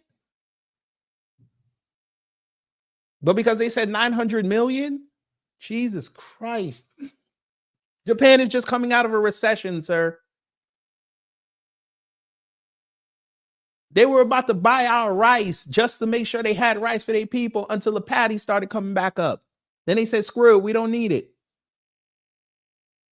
Now you're about to give them hella intellectual money to give Ford, Stellantis, and GM blueprints on how to make a small car because that's what Americans want.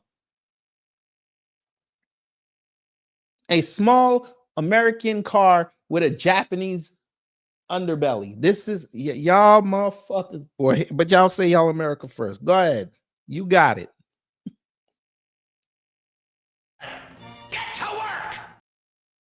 I guess that's maybe the difference. No, I don't think that's the difference. I can outline maybe the difference based on what you just said. I don't have a problem with tariffs. I know what you're talking about with the CHIPS Act. I agree.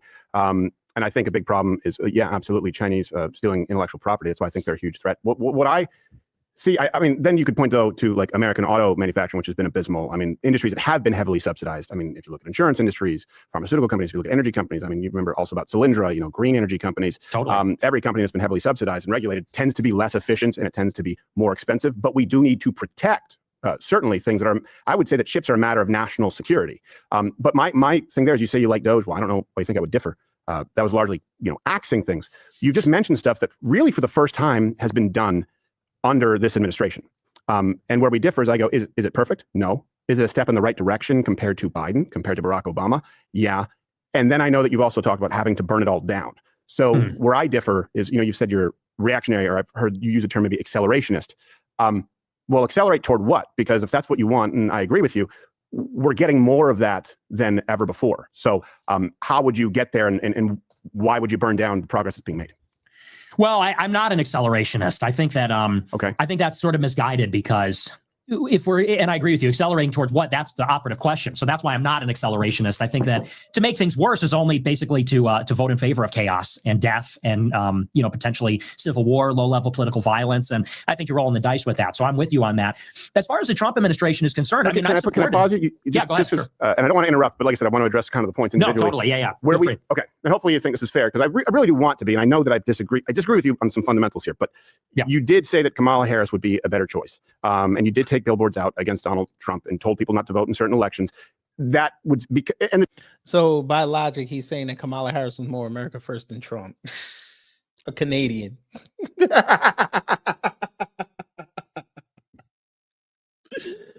And you got folk over here that listen to this man every night. How are you a follower of this man that heard him say that? And y'all and say, how the hell are you over there on our side, but you caping for a Canadian who washed her greens in the bathtub? Say less. Just maybe you didn't use the term accelerationist, but you said at least then that would sort of ignite what we need because it's a uniparty. It's all the same, right? So I view that as accelerationism. Whereas I see where we agree, where we find progress, I would argue is better than 4 years of Kamala. And I would argue that we were at the precipice of we were looking at sending into the abyss 15 million on the low end, illegal aliens, and not to mention the legal immigration problem. Add another 10 million with Kamala Harris, we no longer have a country where you and I. Well, sir, your Congress was still Republican controlled, so you actually had power to stop her. You could have made her look like one of the worst presidents in history, but you got Trump and gave him the keys to the kingdom, and now he's looking like the worst president in history. Isn't that funny? You elected a president that would rather wear keffiyeh than a suit. Isn't that something? I would both agree. So that's where I don't understand your position. Yeah, well, let's sit in this for a minute. So first of all, and I just want to clarify, I know you know this, but maybe your audience doesn't. I never told people to vote for Kamala. I didn't vote for Kamala. I never told people to vote for Kamala. I didn't endorse Kamala. Well, let's see if that's true, Nikki. Let's see. Because we heard you say it, but, you know, we probably got it wrong.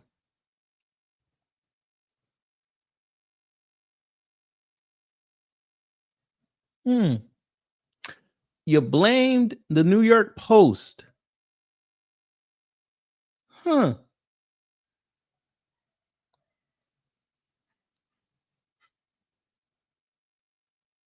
What's this? You praise Kamala Harris. Seriously? She's a good candidate. I'm not going to lie, Republicans don't want to admit it. You said that?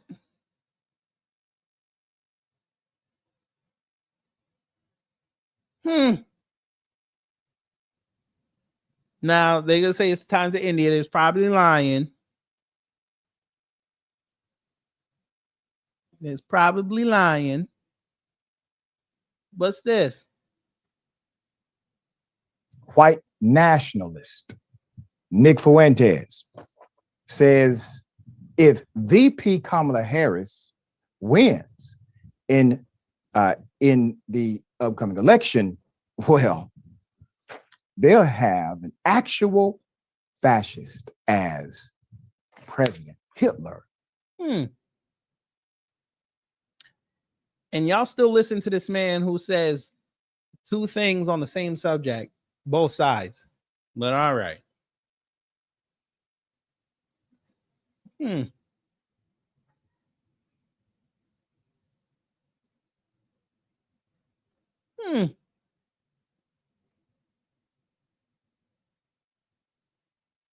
You denounced Trump during the election cycle, and then when he won, you ran back over there.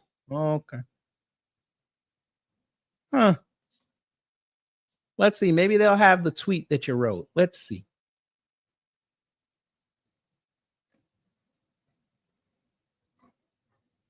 No.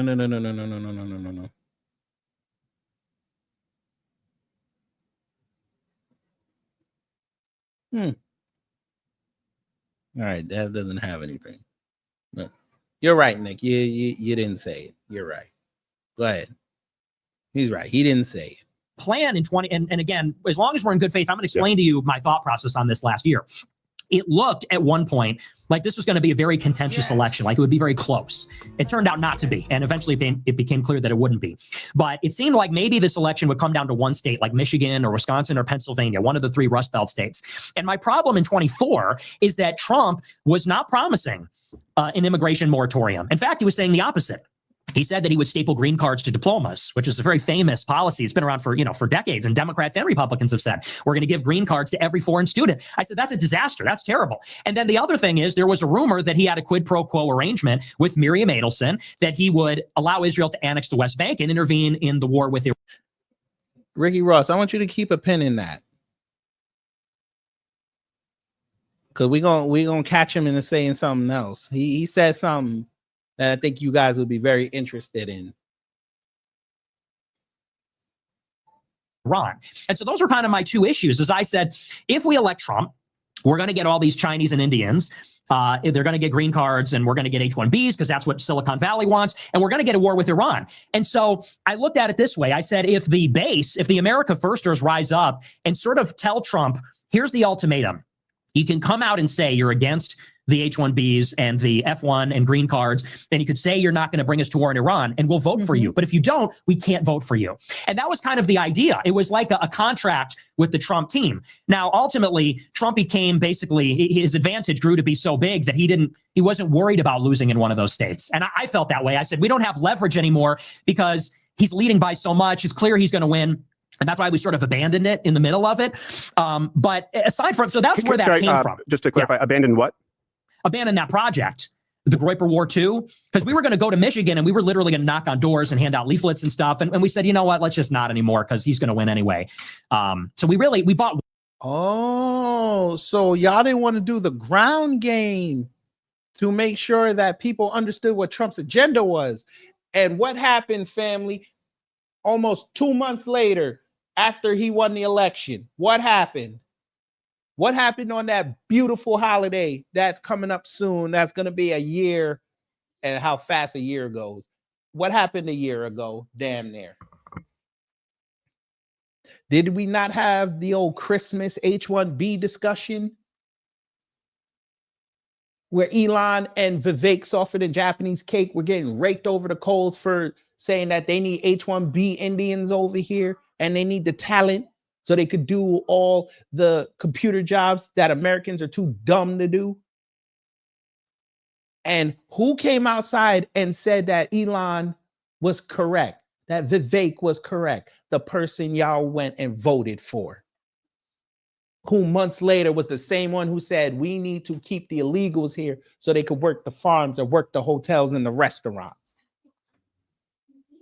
But you couldn't do nothing about it then, when you had the opportunity to press him about that.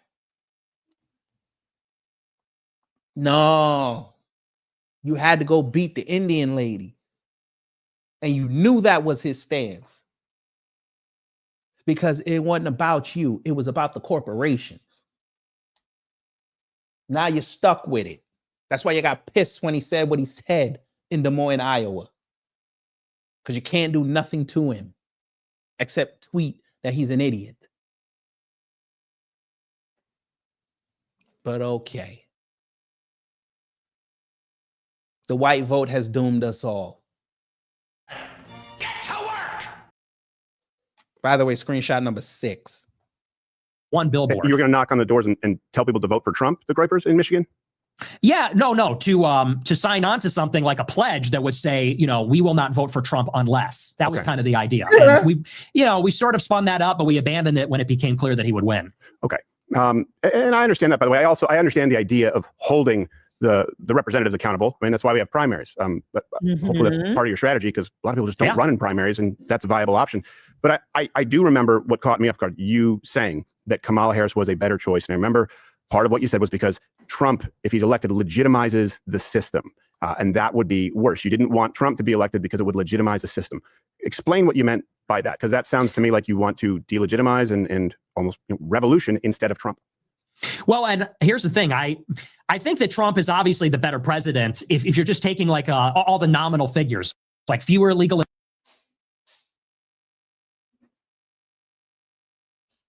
the hell happened? Hey, man, what the hell happened? Oh, hell no. Don't you start. Oh, Jesus Christ. Now the computer want to start playing.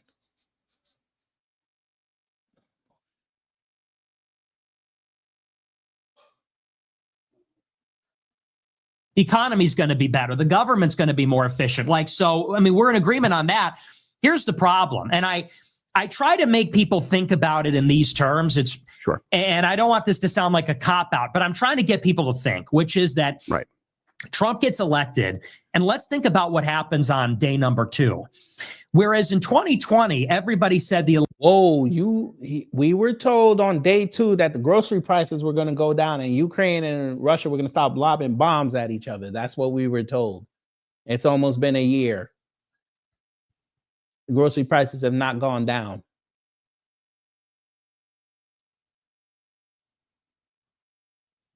They're still lobbing bombs at each other, even though they're supposed to have a deal.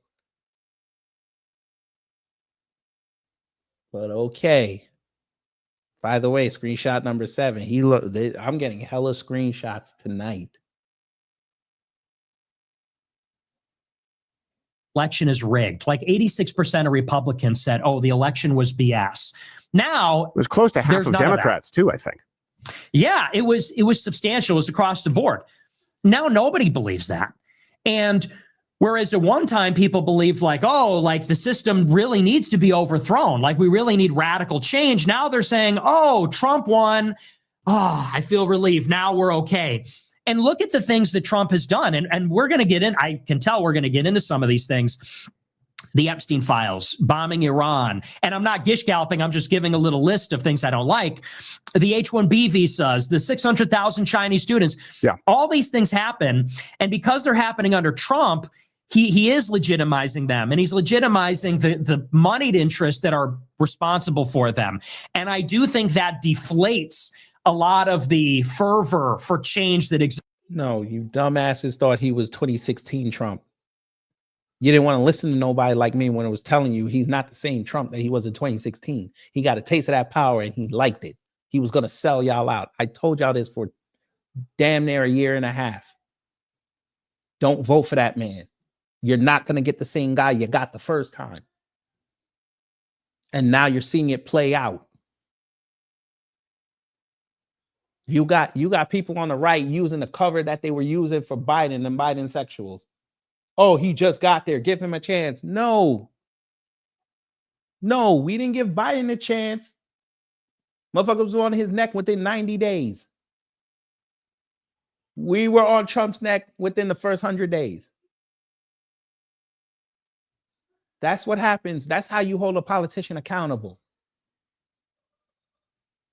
Don't make promises on the campaign trail you knew you were not going to do. And especially in a climate that you did not control, because BRICS was running rampant for 4 years and galvanizing the world to the point where we're at now. You can work within a framework, but you should have your own economies, and we'll help you prop them up. So that way you don't have to succumb to the West and whatever demands they have. They have to come to you now. And just like he had to go to Canada and Turkey for some eggs, just like he's going to Argentina for some beef. A decade ago, it would have been the other way around. We lost. And the faster you figure that out, the faster you can figure out how to insulate yourself and your family for when the fall comes. You're not going to be outside on the bread line. Existed before. And I just think sometimes, is that necessarily better in the long term? I don't disagree that Trump is, there's a very big pragmatic benefit, but in the long term, I worry about that. Yeah, I definitely think it's better in the long term. I agree with you completely on 600,000 Chinese students. I don't know if you saw, we did an entire hour on that. H-1Bs. I was throttled as a result from, well, I can't say Elon Musk directly, but I believe I perhaps called him a retard, whatever it was. I insulted him quite publicly. And, for my troubles, made $27 in the course of a month on X. Ashley Sinclair made like 26 grand in 2 weeks. Who knew, right? That's kind of odd. Are you upset that his baby mama made some money? Might as well pay her through X so he don't have to give her none of his money, aka stock options, because that's what he gets paid in. You're upset you made $27? Thank you for legitimizing the video I did about the X payouts. Thank you.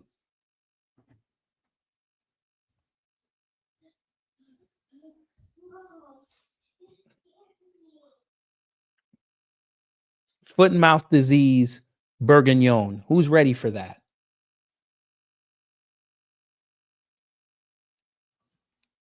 Who's ready for mad cow stroganoff? Who's ready for that? Listeria au poivre. Who's ready for that? E. coli sliders. Who's ready for that? Oh, but we got to have picanhas. All right.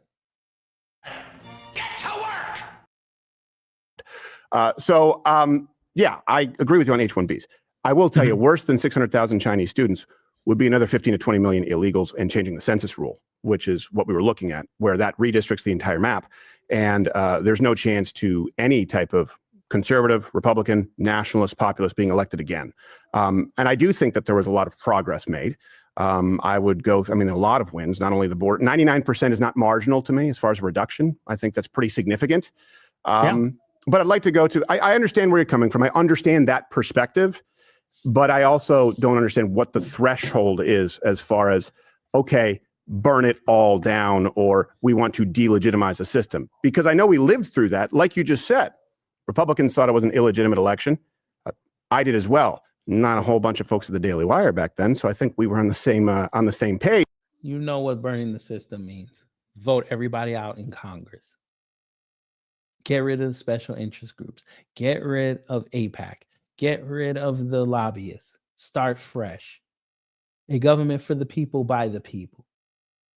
You know exactly what that means. Y'all love talking about these politicians making hundreds of millions of dollars on a $174,000 salary. You could end that.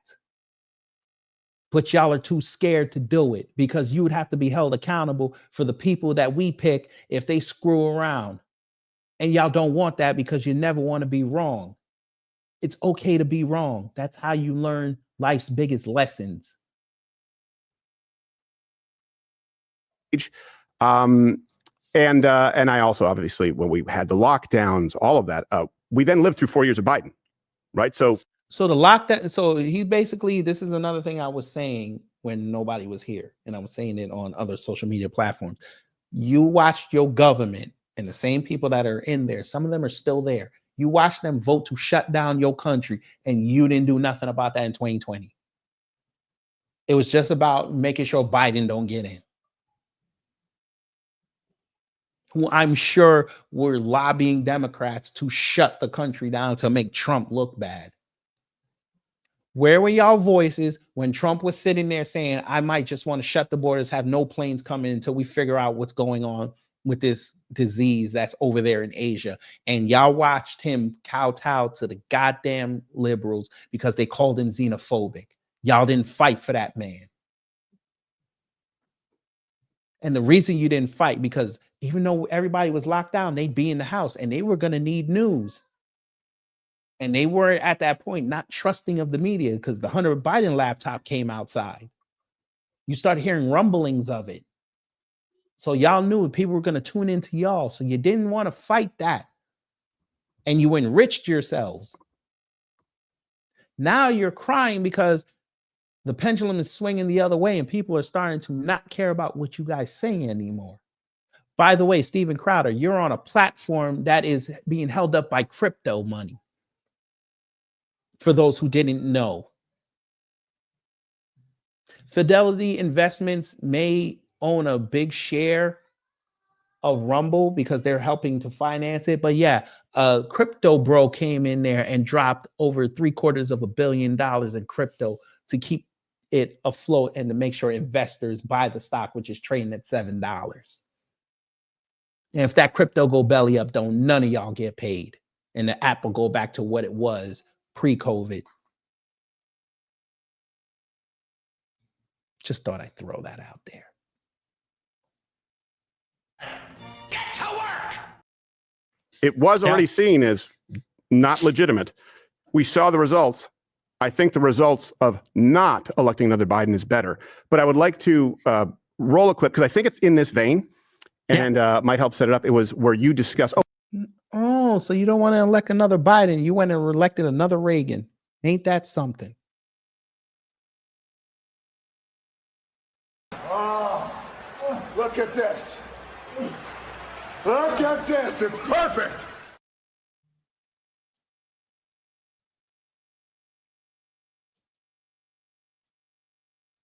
Pause. He paused. I said pause, nigga. Mind you, LeBron is spending $2.5 million on his body. Pause. I would give it to Barkley. Pause. That's crazy. Yeah, that is crazy, but I'll let you go. Pause. It's a luxury to have a big man. Pause. They gave him the soft one. The hard one. Pause. Pause, nigga. Everybody give DSA a pause.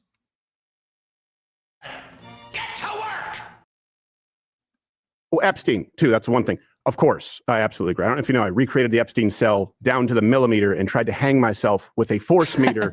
I saw that, yeah. It's possible, not likely.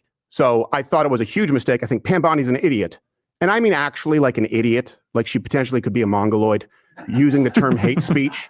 She's a moron. And but y'all were celebrating her.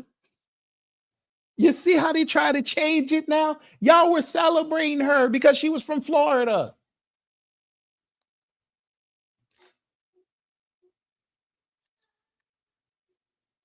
Matt Gaetz had to drop out because the teenage stuff came back out.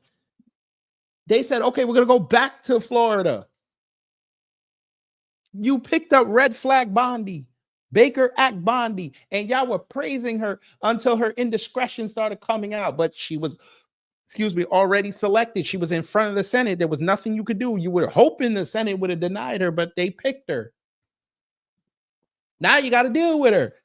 And one of her best statements was talking about taking away guns if they felt that you were mentally unstable, which we all know is a slippery slope because they always change the criteria every day. They'll say you're mentally unstable if you raise your voice.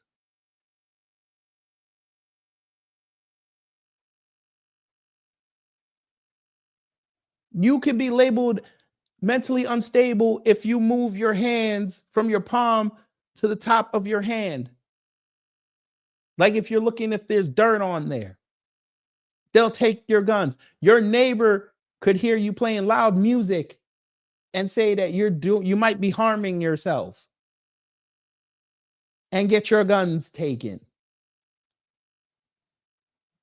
But y'all were cool with that because you thought it wasn't going to come out.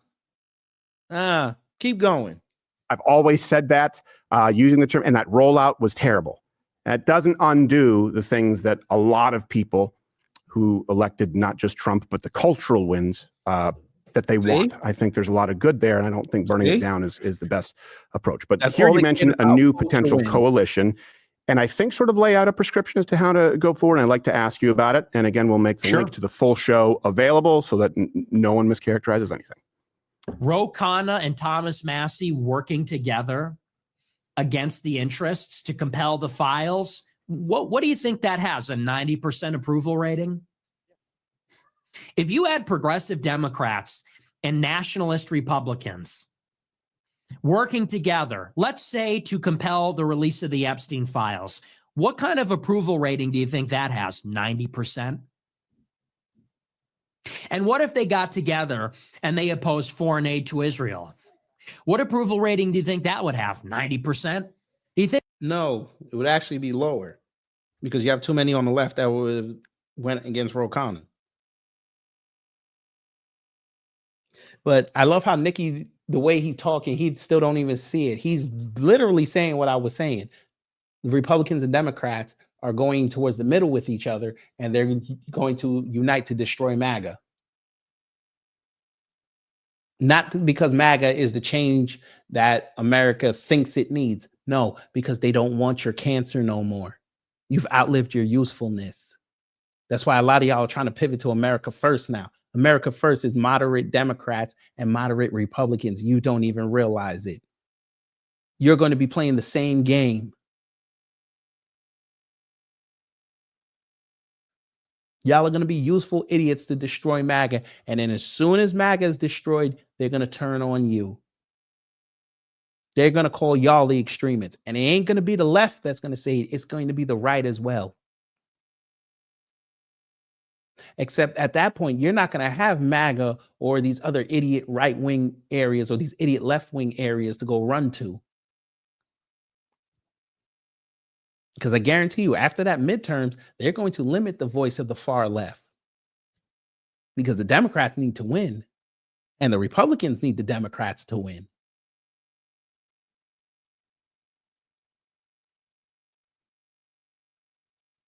but y'all still haven't figured out that play yet. Think that that Republicans or independents running under that brand, do you think that that would become more popular or less popular over time? 4 becomes 8, 8 becomes 16. It snowballs.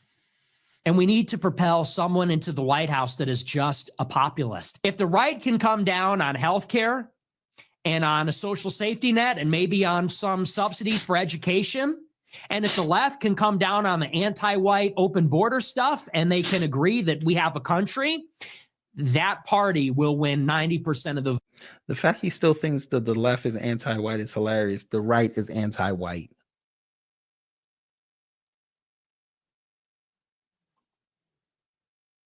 I'll help you, Nick. The right is anti-white. The left is pro people of color.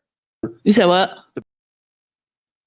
And you still haven't figured that out yet.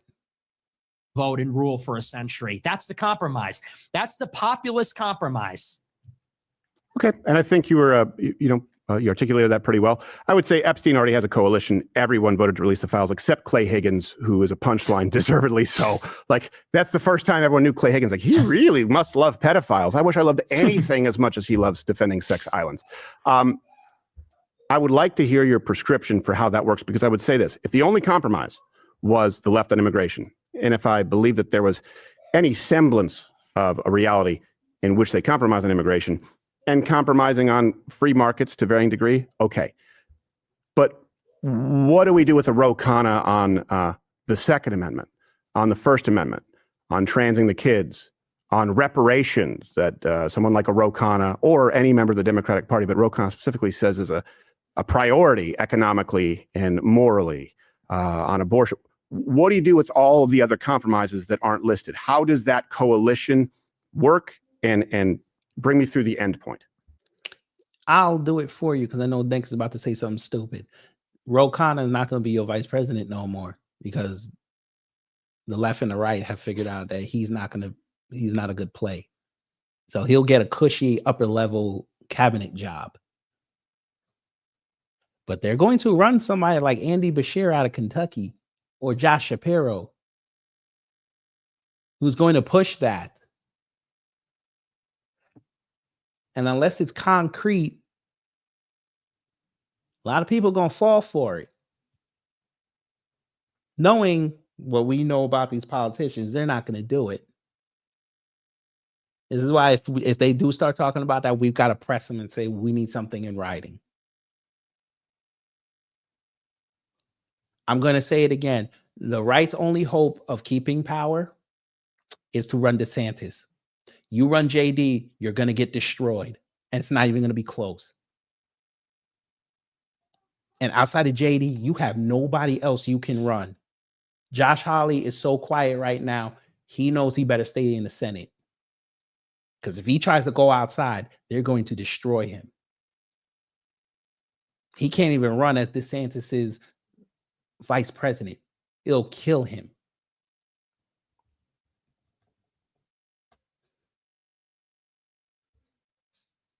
Honestly, the only way you could survive this and maybe win the White House and keep it, you better run DeSantis and Wheels. That's the only way you're going to beat the left. I know y'all are pissed that I said that. That's their only hope.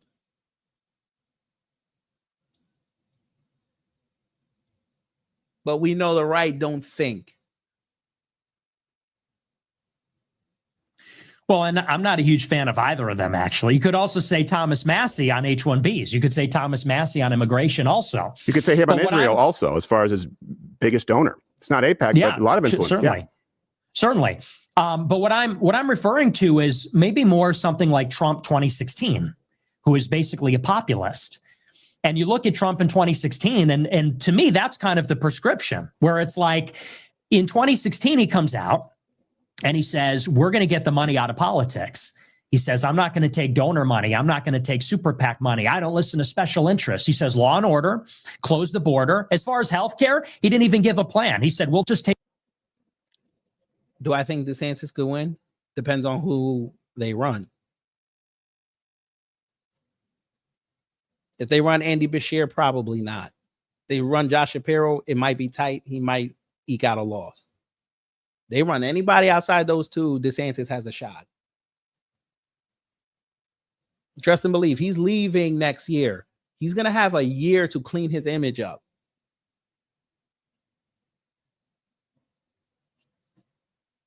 And besides, Florida is already tired of MAGA.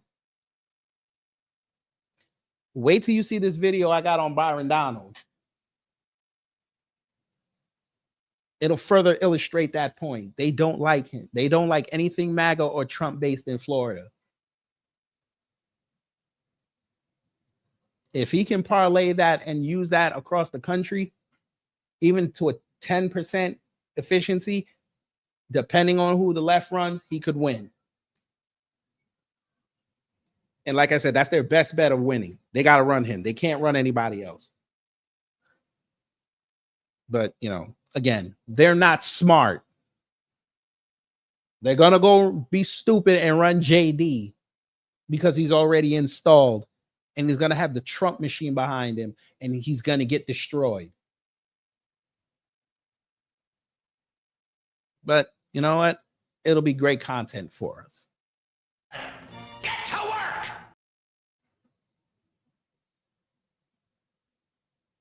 Oh, Nene, see, that's what I was saying when I said he's going to clean it up. All he has to say with that is, I think the left did too much. There's bad elements out there. But hey, I have Disney in my state.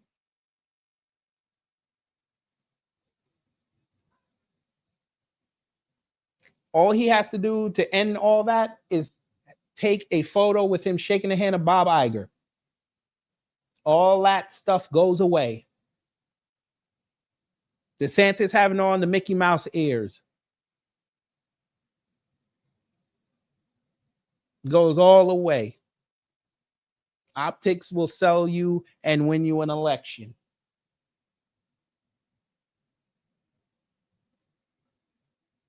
Correct.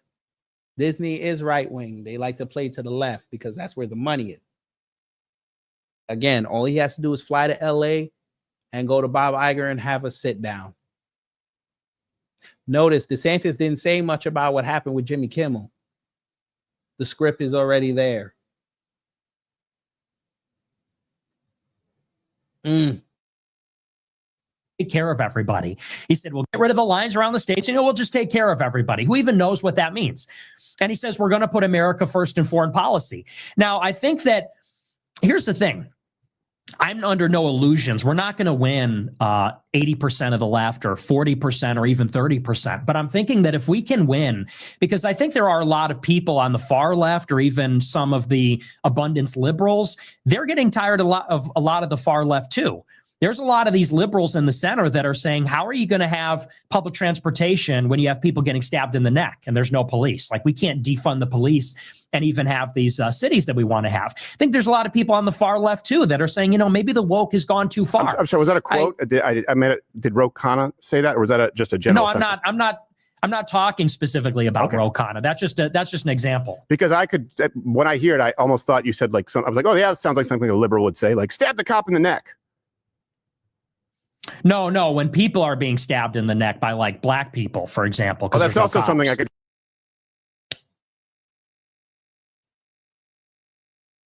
Okay. All right.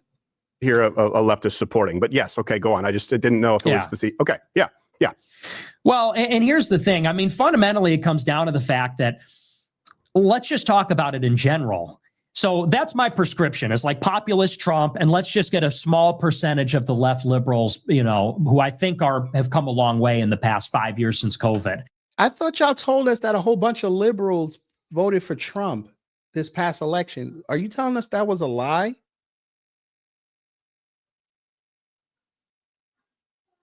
Were we not told this, Tabernacle? A lot of people on the left voted for Trump because they didn't trust Kamala Harris. Oh, that might have been a lie. But I would say that in general, I think maybe where we disagree is I look at this Republican team. What has it actually done for us? Because you seem to be defending like, well, we're supposed to vote Republican and we're supposed to say, well, this is better than the alternative. No. And he's making these wins. Well, hang on.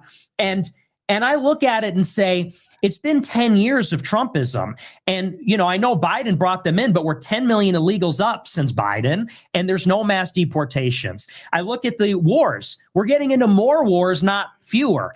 He was never about mass deportation. That was a trick to get y'all to vote for him.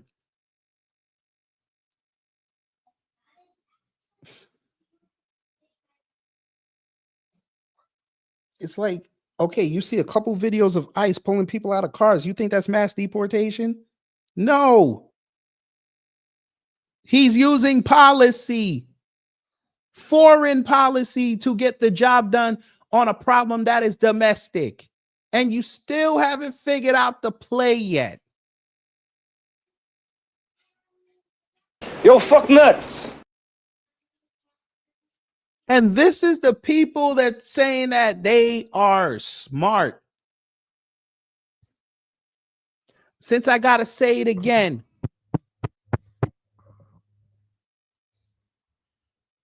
your president is using foreign policy to solve a domestic problem, which we're saying is not a bad thing. But if you're talking about mass deportations, when you have the problem here, why are you using TPS and APS right now to try to stop that, when you should be getting the people that are here out of the country? Doing it from a foreign policy standpoint, that's easy. That's just denying applications. That's easy. You need to get the people that are on the ground already out of here. And he can't do it. And it's been an abject failure. He should have never promised that. He should have said, with this system, I got to look at it and we may have to overhaul it. That way you could have some sort of a buffer if something happens, like what's happening now, that you're not pulling the people out like you're supposed to, or you claimed you were going to. You could blame Congress. You could blame the judges at that point, because at least you came up with the proposal. You ran outside and said, I'm going to deport all these motherfuckers. And you ain't done it. You're hoping these other countries help you. Why would they take back their people? They have more resources now. Y'all don't want to talk. Thank you, Nene. This is another thing you want to beat Obama at. And it's failing. And the reason it's failing is because Obama was allowed to deport a whole bunch of people because the left wasn't told that they had to fight for those people. If they weren't dreamers, they weren't fucking with them. Remember that.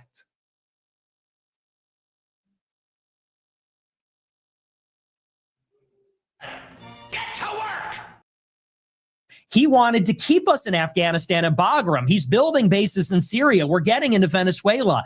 You know, I look at what we have not done in 10 years and I say, you know, this is a prescription where it hasn't been working. And so I'm very against this line where you say, well, we're going to vote Republican and we're going to, what exactly? I mean, what's your prescription? If Trump is failing us miserably, what are we supposed to do here? Yeah. Well, here's the thing is I don't agree that our representatives are all failing us miserably.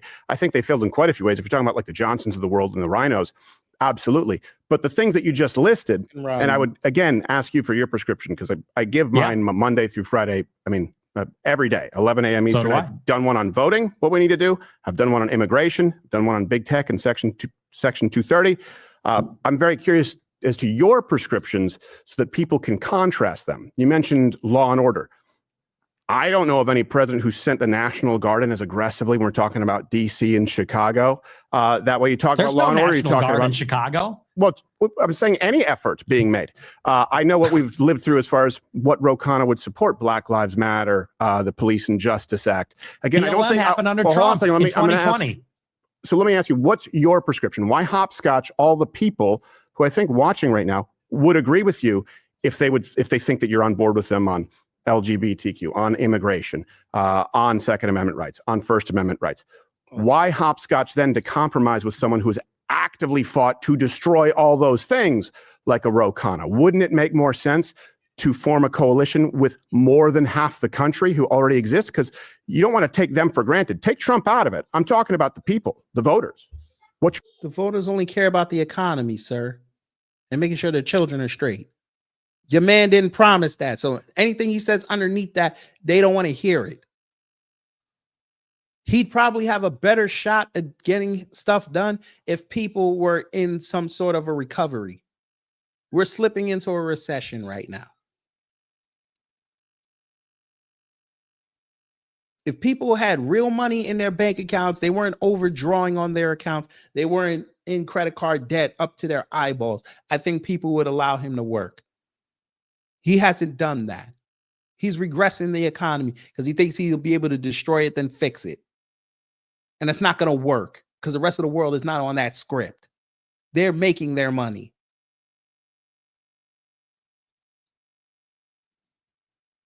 Your prescription. I would say that that's a structural problem, which is that the reason, first of all, I mean, we have to deal with the fact that Trump is not delivering. Like, if you don't want to gish gallop, let's just start there. You say, well, I don't think it's a complete failure. Yeah, it is. And you bring up BLM. BLM happened in 2020 because Trump let it happen, because Sean Hannity was calling him every day. Christ. BLM did not happen in 2020, sir. BLM started in 2014. The kid don't even know history. The kid was starting high school when BLM showed up. At most, he was a sophomore. This motherfucker. BLM started in 2020. This motherfucker. He got it. And saying this is better for us in November if BLM burns down the cities. So the summer of love happened in 2020 when Trump was president, and then Trump comes back. No, it started under Barack Obama with going back to Trayvon Martin. The George Floyd. George Floyd was 2020. You idiot! It started with Michael Brown. Oh my God! You don't even know.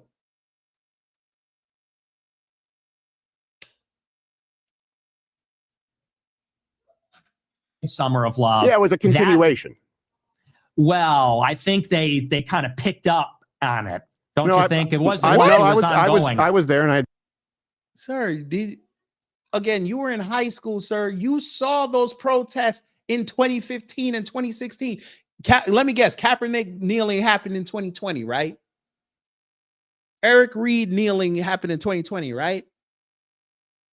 Oh, I remember. You saw Black Lives Matter on NFL and NBA and WNBA stuff. That's when you thought BLM started, right?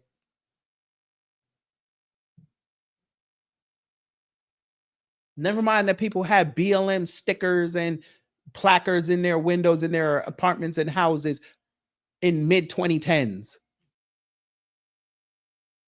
People weren't running around. You could go find videos from 2014 to 2020 of people yelling out Black Lives Matter.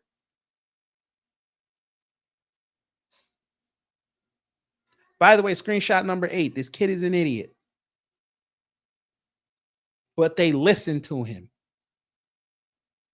People on my show back then with Hands Up, Don't Shoot.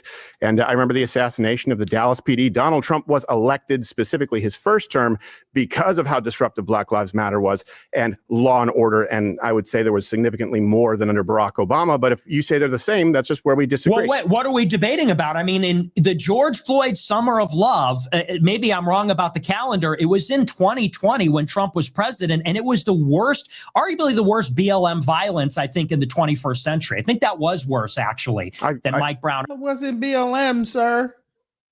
That was people that were locked down that were pissed off. Oh, Jesus Christ.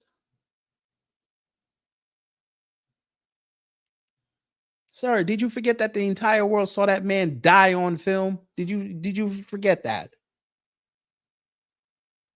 You had people locked down. You just came off of Ahmaud Arbery. You just had Breonna Taylor happen. Now you have George Floyd happening.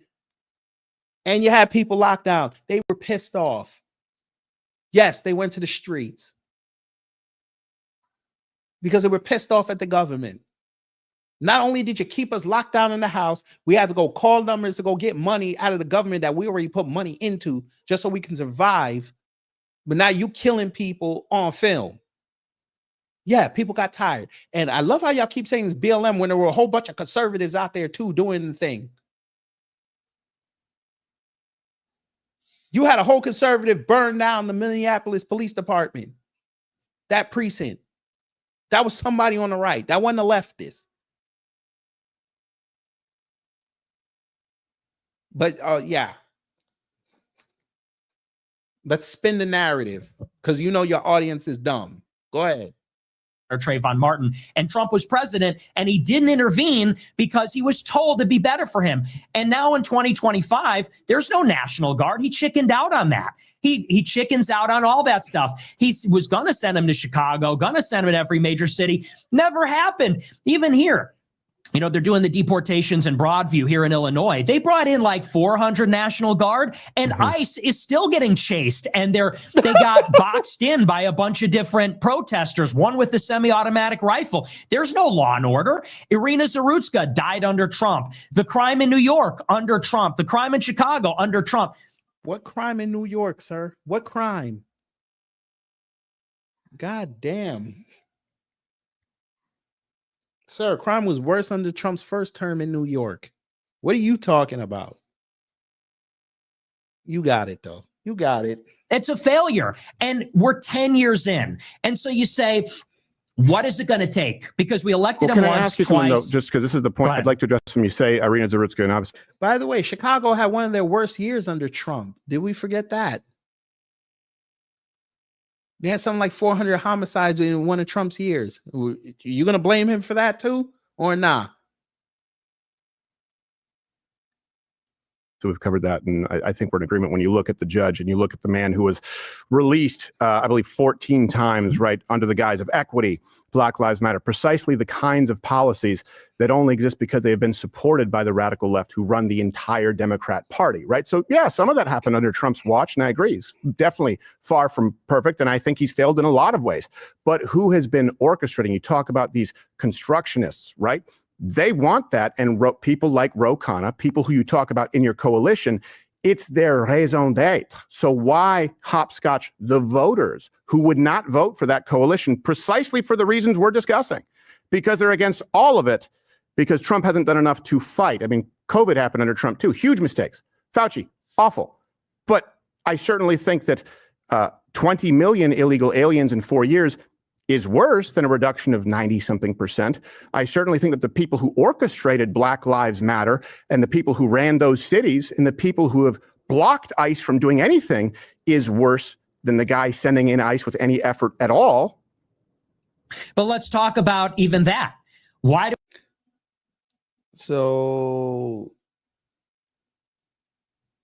Okay, so Chicago is run by liberals. So you're telling me your Republican president was scared to send National Guard troops to a liberal city? The third biggest city in the country, he was scared to send them there? He damn near sent them down there to Charlotte. No, he sent ICE to Charlotte. He had National Guard in D.C. You telling me Trump is scared to send National Guard troops to Chicago? Why? Because of some Democrats? Democrats. He's scared of Hyde Park?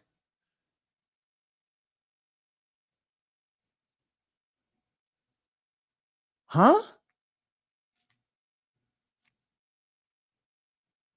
Oh, correct. It is under federal control. So why did he say he was going to send the National Guard to Chicago if he knew he couldn't do it or he was scared? Explain that to me. Oh, it's easy to send ICE. That's easy. Send the National Guard. You let Pritzker tell him to fuck off. You let a fat billionaire heir tell you to screw off if you try to use my National Guard. He had to go sit up there and try to get it from other states. and it looked like it failed. That's fine, sir. If ICE is enforcing federal law, that's fine. Why is he not cleaning up a state and a city? Why is he not cleaning it up? By the way, y'all's Nick Fuentes, he more worried about Broadview, a suburb. Yeah, ICE can go into Chicago. That's great. Is that going to stop the crime? Nope. What do you mean you can't just mobilize the National Guard? He just did it. He did it in DC. What do you mean? Trump talked big and bad, said he was going to use the National Guard to get the illegals out and to get the crime down. So it should be easy, right? It should be easy. Or do we realize there's checks and balances and he thinks that because he the Fed, he don't have to follow them?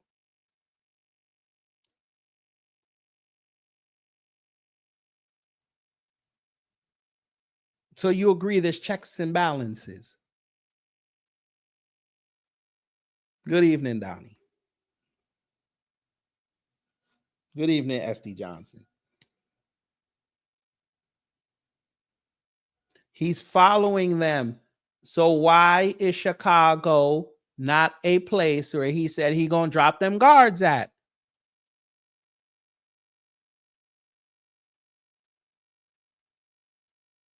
Explain that to me.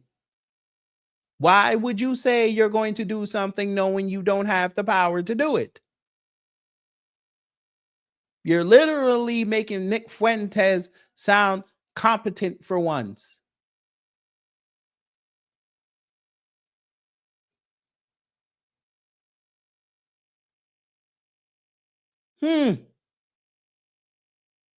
We get all these people from Venezuela because Trump hired John Bolton to destroy Venezuela's economy, and then on his last day in office gave Venezuela temporary protected status. That was one of his last acts as president, and that means they can't be deported. And then you got 6 million Venezuelans in an exodus, and how many of them ended up here? And by the way, Trump ran in 2016 saying, we're going to build the wall and we're going to solve immigration. It didn't happen. There's no wall. He didn't solve it.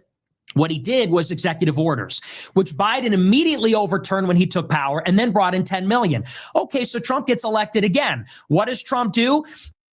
Okay, explain to me what federal law Illinois is not following. What federal law?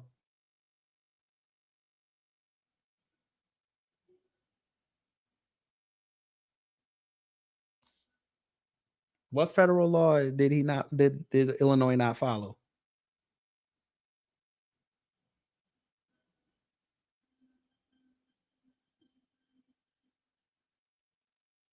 You literally just said if the government is explicitly not following federal laws, he could send the National Guard. I'm asking you, what did the Illinois state government not follow? That was federal law.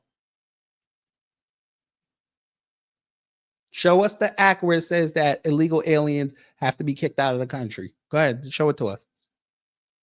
I want y'all to really think about that. He hasn't signed not one order saying that all illegal aliens gotta go.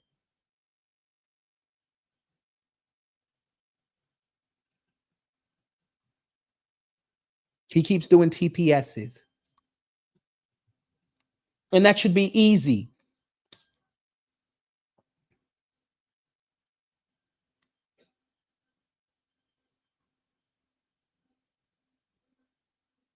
Oh, he was threatening not to enforce immigration law. What law? What was the law? That's what I'm asking you. Give me the law. What law did Trump sign into existence that said that all the immigrants got to go?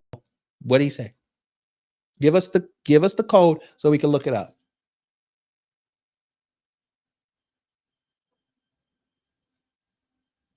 Go get that for me and go get that for us. I want to see it. You're right. He did secure the border. That's true. but we're 10 million deep. That's a little too late. He promised mass deportations. We've had maybe 300,000 deportations this year.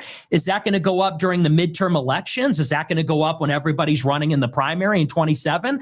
I don't see it happening. And either way, it hasn't happened. So this is my frustration where I'm like, I was with you in the first term.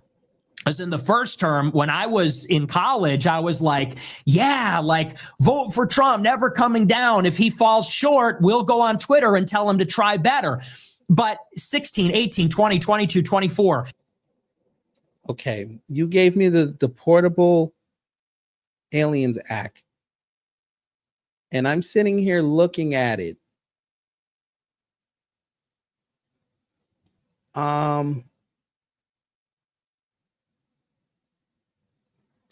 The time of entry.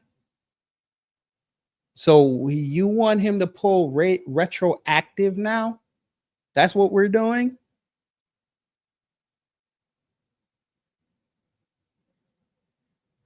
Oh. And you wonder why it's not working.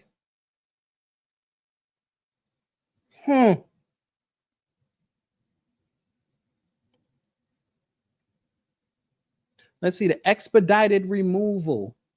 Oh, let's see. What's that code? USC. What is it? US 8 USC 1225. Okay. Let's look that up. Pertains to the inspection of aliens by immigration officers and outlines the process for expedited removal of inadmissible arriving aliens. Arriving. We're talking about the people that were already here. Arriving. Oops. And actually, the governor does have the power. Oops.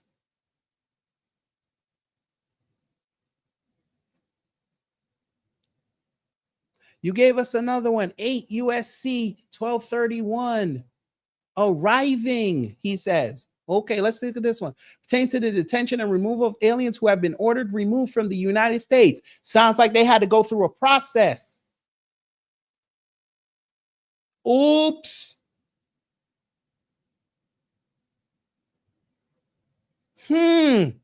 Looks like he lied to you again. Let's look up 1227 because I don't want to be accused that I'm not saying nothing.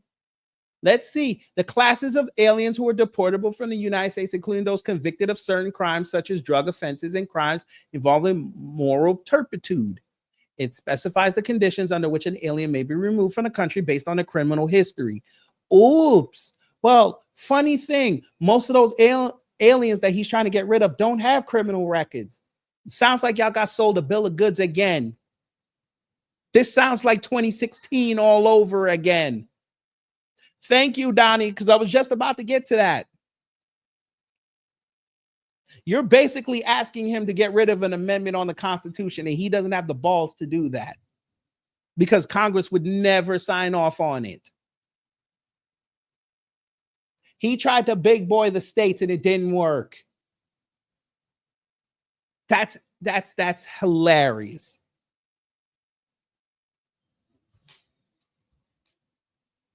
He should have probably used the Obama playbook. He might have been more successful.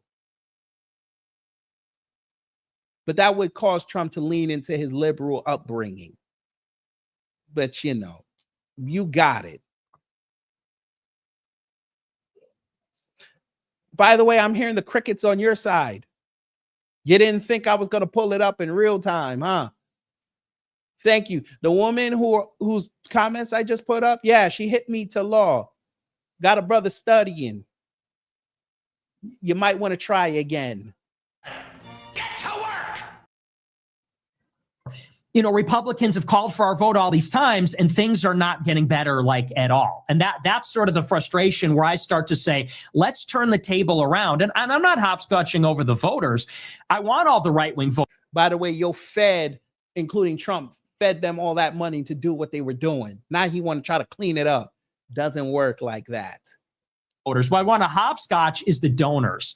I want to hopscotch the party, which is the RNC, which is little tech, Silicon Valley, which is the Israel lobby, which is Wall Street, because they're driving the stuff. Like the reason that Trump is not really what he delivers, or what he promises, is because, if you were to deport all these illegal aliens, it's going to be bad for big agriculture, Wall Street, inflation might tick up. And so Marjorie Taylor Greene's construction company. That's right. Yeah, 100%. And that's why I want to bypass. Okay, so bypass. So, and nobody is saying that President Trump is perfect. And I'm not a micro-political guy, a cultural guy largely. And I think there's been a major shift culturally. I mean, half of all gay characters are going to be going away, and GLAAD is lamenting that. I don't know how much more happy I can get. I think that the replatforming is a big thing, right? I mean, as someone who's been also debanked, demonetized through PayPal, Shopify, all that, very similar to you. The fact that you're able to sit here now and have this conversation, I mean, it took a lot of work from coalition people like me, turning down a $50 million contract and migrating the world's biggest conservative, right-leaning nationalist YouTube channel over to Rumble so that you're able to do that. That's a win, right? And you could look at that like a light switch, deplatformed, including the president himself, replatformed. Is to me, that's probably the biggest thing. The fact that you are able to sit here and talk when you weren't. But I got replatformed under Biden. I got my Twitter account back in May 24. Musk bought Twitter in 2022. Right. And Rumble really started to grow after Trump got banned in 21. That's when all the little tech money jumped in, because they said, we're going to do True Social, Trump Media Group, Rumble, these things. So, now that Trump is back in office, there's might be more censorship. Like you have people, but Elon Musk put you back specifically. He bought that to balance the powers that be. I mean, wrong. That's not why he bought it. He bought it to put up that BS model so he could buy friends, so he could influence the election. That's why he bought it. He wanted to be in the big tech playhouse with Zuckerberg and Noah over there who runs Google. Why do you think he hired away Wishesky to go run X, and now she out? It wasn't about sitting up there trying to balance whatever scale you're going to try to pull. He was there to buy friends because he knew he couldn't make an offer on Facebook. He couldn't make an offer on Google or Alphabet. He had to go to Twitter because Jack was out and Twitter was starting to fail out. Because Trump was there and then Trump got banned, the app went to crap. So he came in, swooped in, had to take Fidelity and Saudi Arabia money to pay for it, and got the app. And then all the racists went back over there. And funny thing, he keeps telling everybody that this is the great app. This is where everybody comes from the news for the news. And he can't generate no dollars. So he said, whatever little money we're making off of ads, we're just going to try to recirculate it back to the users. So everybody went there to go pay for a check, gave up their ID to Israel, gave up their data to the Middle East just so they could get a payout, hopefully. Something to subsidize their income, or at least try to make an income, because they couldn't do it on TikTok because nobody wanted to hear no MAGA shilling. Now he's setting it up so he can sell it next year to them Saudis. So this was a 4-year-long grift. And I'm sure we'll revisit this next year when those articles start coming out that he's talking to the Saudis. There's a deal in place. So once again, Asia's going to make intellectual property. Even if they sell TikTok to an Asian company, they're still going to make money off of it because they have the intellectual property and the patent. And they're also now going to have control of X. They already got control of Electronic Arts. Interesting. But go ahead. You still haven't figured out that play either. There was a point in time. But it wasn't Trump.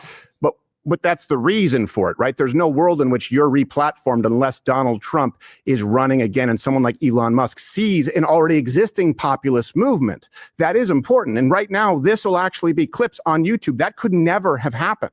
I mean, I was sure they were playing Nick Fuentes clips on YouTube when he was banned. What are you talking about? The only caveat was he couldn't have a YouTube channel.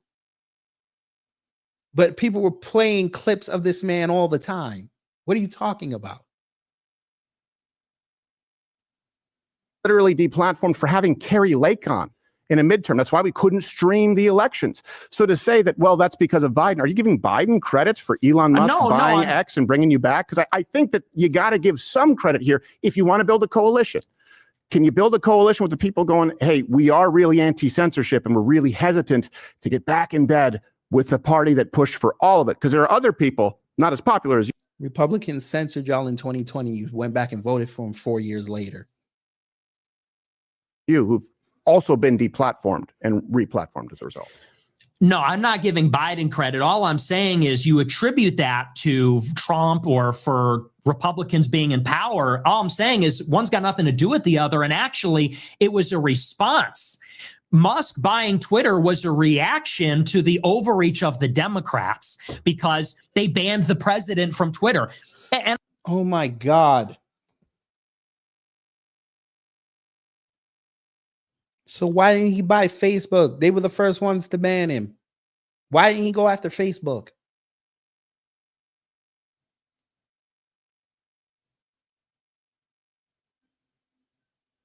And if he was so hell-bent on making sure that Trump got in, why didn't he just go back to the old Jack Dorsey model from 2009? Just have the celebrities there. Let them push the content. Let them push the numbers up. That way they can bring in the advertisers, the big money advertisers. Why didn't they do that? He bought an app so he could buy friendships, sir. Money don't buy happiness and money don't buy friendships. Elon Musk essentially became MC Hammer.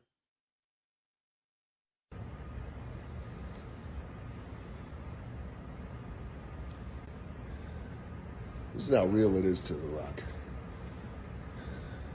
Chills. This is how real it is to The Rock.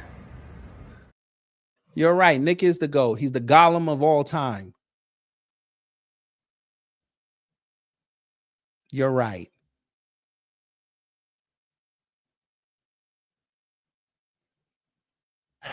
Get to work. I would add to that also, censorship is a big problem. I don't think we're in the clear with Rumble or Twitter. There's going to be a lot of regulatory. Either. Yeah. And what is Trump doing to solidify this free speech beachhead that you have built, that Elon has built? Nothing. Was that in the big, beautiful bill? Is the FCC getting on top of that? They flirted with doing that in 2020 when they said they were going to do section, what is it, 270 or 280 section or whatever? 230. They talked about doing that.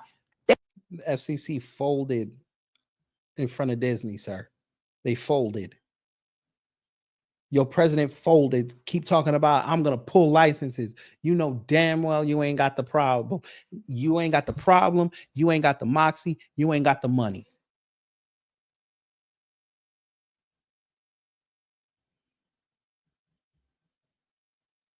You pull one of those licenses from one of those big three companies, and you're going to see hella industries drop. And somebody must have told you that. I'm talking about Trump. Someone told him that, especially with Disney.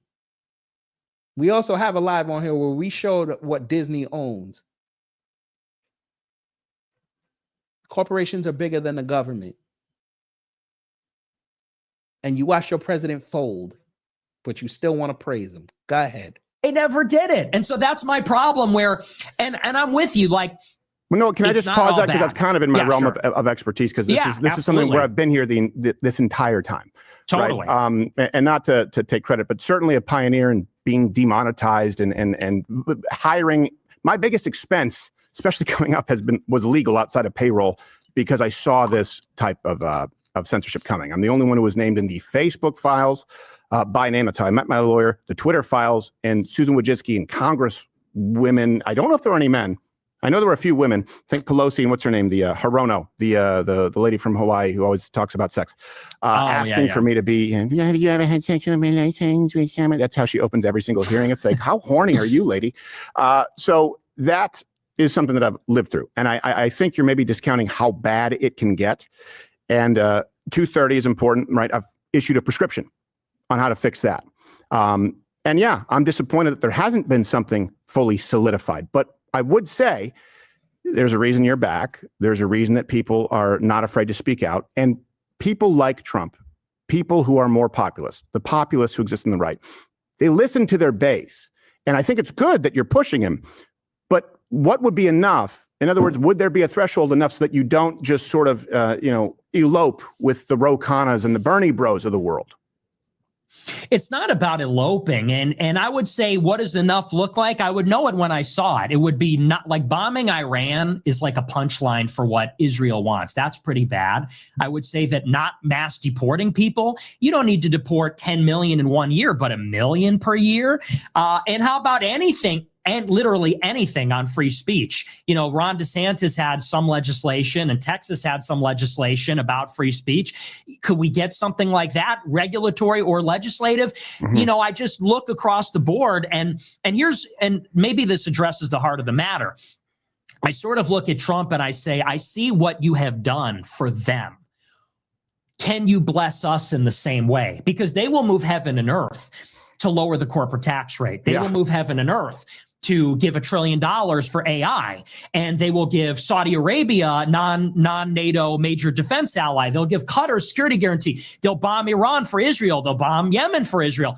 What will you do for us? A middle class tax cut? Will you give us law and order, National Guard, mass deportation? Like, how about pick one, something? So, you know, maybe we just different approach, because I think you share these frustrations, but you're saying, let's work with them. Let's not burn it all down. And you look at me as someone that's saying, let's throw the baby out with the bathwater. And I get where you're coming from, but is that a wrong assessment? Because first off, I do want to correct, because it does matter. 2 million are gone. A lot of people self-deported, which to me is like a magic trick. No. Yep, 2 million are gone. That's fake. And a 94%. Okay, well, I'll make sure the references are available. And if people disagree, they can check that out. But there's a lot of self-deportation going on. Also, a 93 to 99% reduction. So if 1 million, 2 million are gone, I would argue the number is 2 million, and you reduce it, I don't think that's marginal. And I think that's probably the biggest issue if you want to preserve a country. Is it enough? Is it ideal? No, but it's better than another 15 million. And the people who brought in 15 million are the people you are suggesting to be part of a coalition after it's burned down. So what's the prescription? What does it look like when you say throw the baby out with the bathwater? What does it look like? You get Trump out, you get 4 years of Kamala, right? If you had your way, 4 more years of Newsom.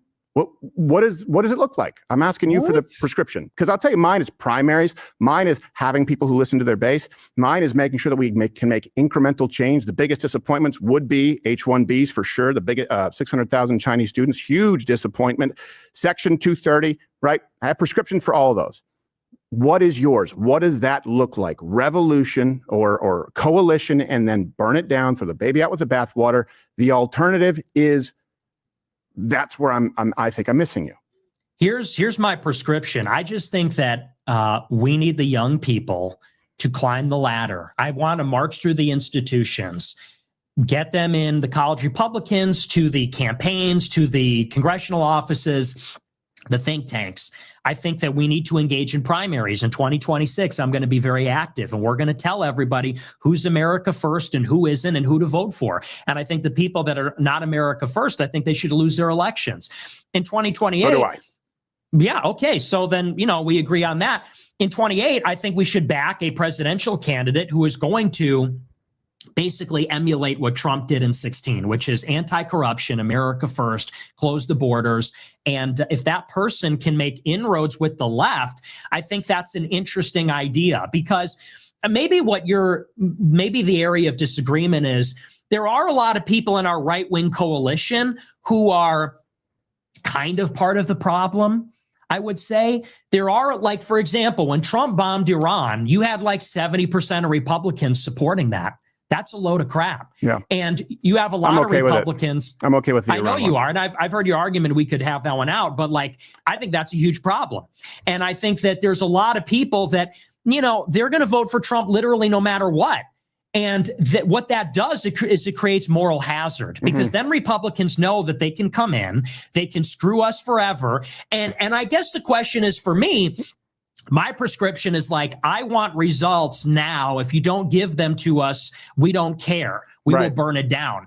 And I'm being the unreasonable person in the room. I feel like you, because you're being reasonable, you are allowing the establishment to get away with everything. And they'll always be stringing you along, telling you, oh, well, you know, it's better than the alternative. Well, in the next 2 years, we're going to get it. 2 million, that's fake. That's from the community survey. They polled 65,000 people. You know, there's a response bias. It's not happening. And you say, well, it's better than nothing. It almost isn't, because what happens? We get a Democrat in 4 years anyway. Hold on a second. I'm not saying it's better than nothing. I'm not saying it's better than nothing. I'm saying that it's better than what you suggested was a superior alternative, Kamala Harris. That's the standard that we do need to use here, because you said Kamala Harris would be a better choice. I'm not saying it's better than nothing, good enough. I mean, you're talking to Dan Crenshaw. We'll never be back on this show because I called him to task on the TAPS Act. I was like, well, how is this not red flag laws? No, there's no one who likes those in positions of authority who betray their base. And I think that base, by the way, is a pretty big coalition. It includes conservative. It's bigger than ever with Donald Trump. Donald Trump isn't really a classical conservative. I think it's better than Kamala Harris. And I can't think of anyone less America first than who you suggested, Ro Khanna. That's why I bring it up. That's why you're getting hung up on that. Okay, so any member of the Democrat Party. I can't think of anyone less America first than the current Democrat Party. Republicans are flawed. I believe that. Oh, God. Go through it. Warren, Kamala Harris, who you said would be a better choice. Gavin Newsom. He's still worried about these mainstream Democrats. This is why they're going to get their ass kicked next year. And they're going to get their ass kicked in 28. You're worrying about the people on TV. Jesus Christ. Hey, Steven, they're going to run a governor. You dummy. You're more worried about Newsom. You're letting Andy Beshear and Josh Shapiro operate. Josh Shapiro is already sympathetic because somebody tried to burn down the governor mansion, and people in Kentucky, a red state, love Beshear. So keep putting all your eyes on stupid Newsom.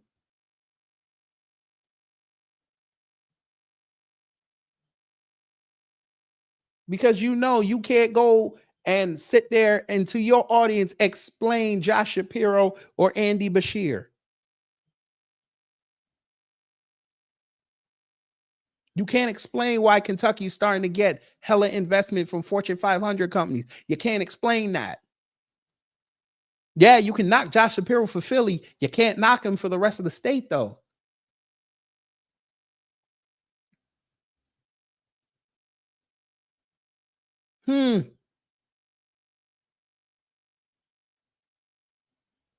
But all right, keep going.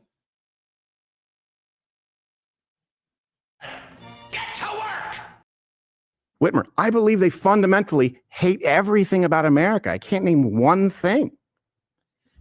I'm not talking Ro Khanna. I'm not talking about him specifically. And like I said, okay. I'm not even talking about Thomas Massie. I'm using them as an example. As proxy. You're probably correct, Mop Jitsu, but guess what? He's going to be on that stage.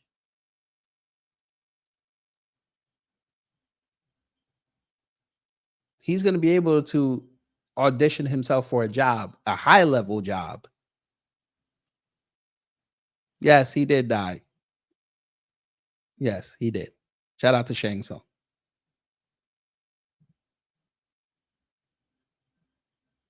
Model. Well, as a model, because as sort of a proof of concept, because you have a Republican and a Democrat who, by the way, I don't even agree with them on most things. Like, I criticize Thomas Massie a lot. But it's an example of bipartisanship on a populist issue, an anti-elite issue that everybody supports. And who is against it? The Republican establishment, Trump, Johnson. And I'm saying that's an example of cooperation where the right can maybe lean into these issues that You know, maybe they're nonpartisan issues and rally everybody against the establishment in our own party. And it's just, to me, that's always the disconnect, is you want to talk about Kamala Harris and Ro Khanna. And I'm saying, let's imagine a different scenario. No. I'm not. I don't want to talk about them.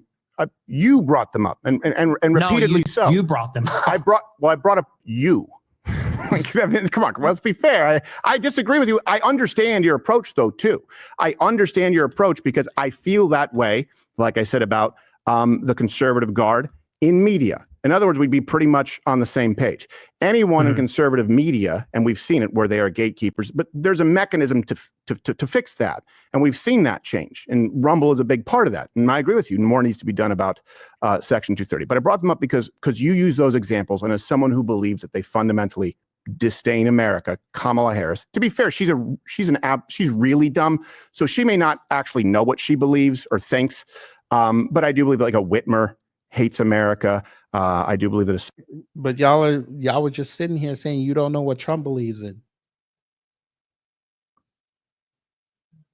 Nick literally sat there and showed you what Trump does not believe in. You literally agreed with him.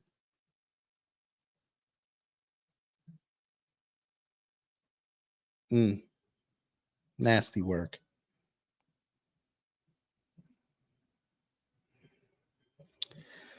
I think we have enough. I don't think we need to hear no more.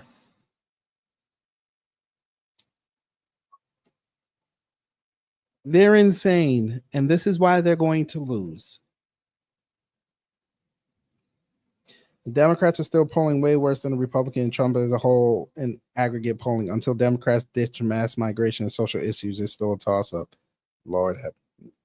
They've already changed the messaging.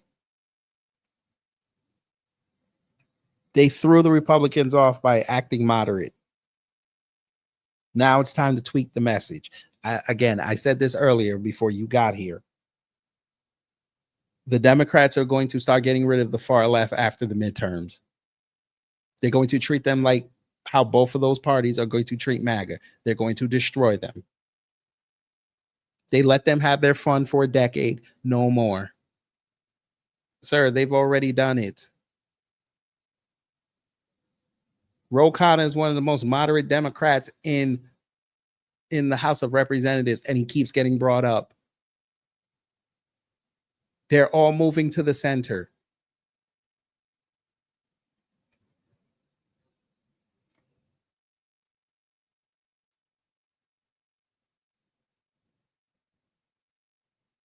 No, they don't. They don't need the far left to win. No, they don't. All they have to do is talk about the economy. That's all they have to do. That's literally what you're going to hear next year. Sir, who cares how much it is? They have an 85% base that can sit there and just say, listen, we care about the economy. We care about our children. What do you got for us? All they have to do is lay out a plan. They can drown out AOC. That's it. That's all they have to do. The Republicans made it so easy for them to win next year. All the Republicans had to do was sit there and follow Trump. They made it so easy for the Democrats to win next year because none of them will call him out because they're too scared to be called a rhino.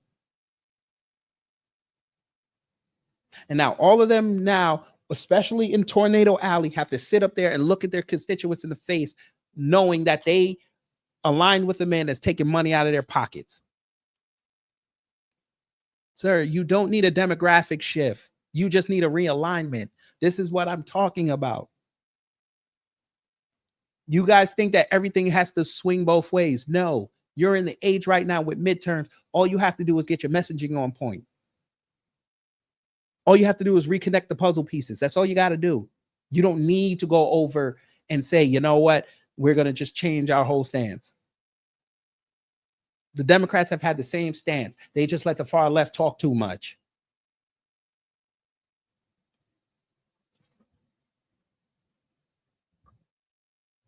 No, it's not just about not taking money from people that are aligned with AIPAC, because you have Republicans in there too.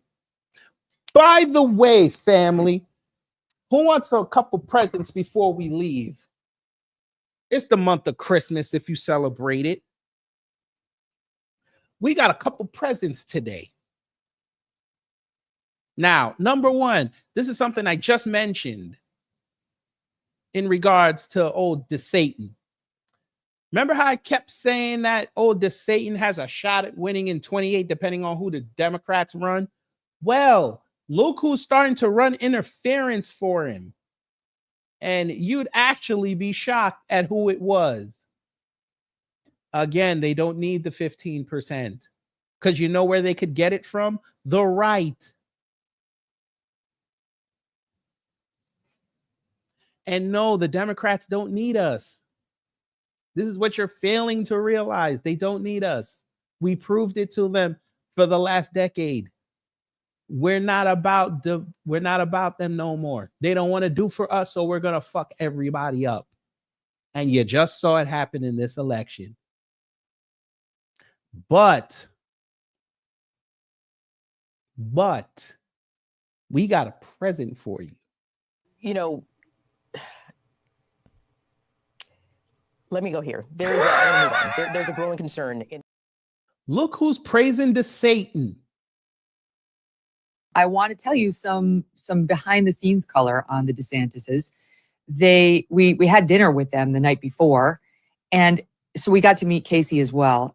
And let me tell you, that relationship is legit. They really are in love. You could see it just in the way they look at each other. You could see the way she has his back, the way she would sort of tee up the right conversations that would reflect well on him, and she has her own distinct opinions, of course, but I'm a very loyal partner, very clearly, and he's defensive of her too. And it was nice. I mean, it's just nice. It's nice to have the thought of a couple in the White House that actually is madly in love and has each other's backs and is young and vibrant with the young, beautiful kids who we also had the pleasure of meeting.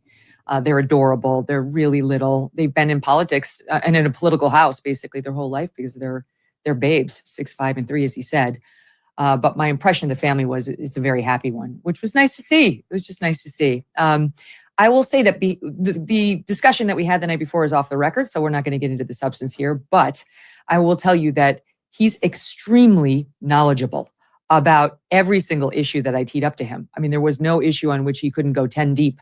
And it was interesting to hear him talk like that. We got to some of it in the interview. You know, we went deep on Disney. And I know that the audience is on his side on that, but still, you know, I've got my issues that you know, keep raising. But it was interesting to listen to him fight that fight and explain himself, not just. We talked about Disney. What did I just tell y'all about 15 minutes ago for him to win in a general election and the lead up to that? All he had to do was sit there and say, you know what, Bob Iger, I want a meeting with you. Let's bury the hatchet.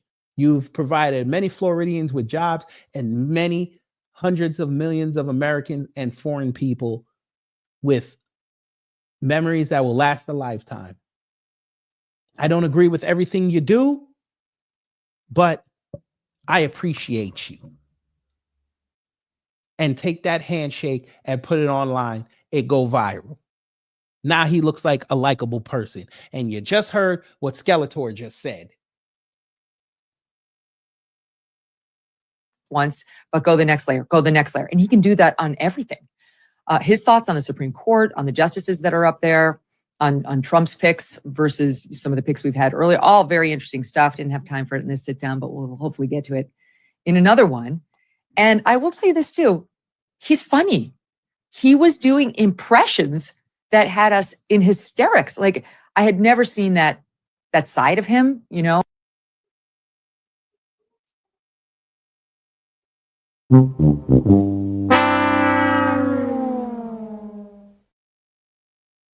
Huh. By the way, Megan, because we know you fell out with MAGA. Why do you feel a necessity to insult people? Again. Is that where's the script? Where's the script? Read the script. Is this a big defensive thing that you've got? Read the script. Why don't you read your own script?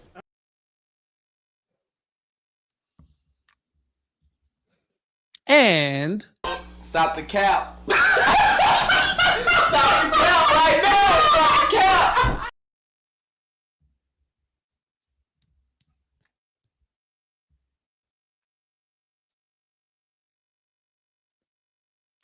Interesting.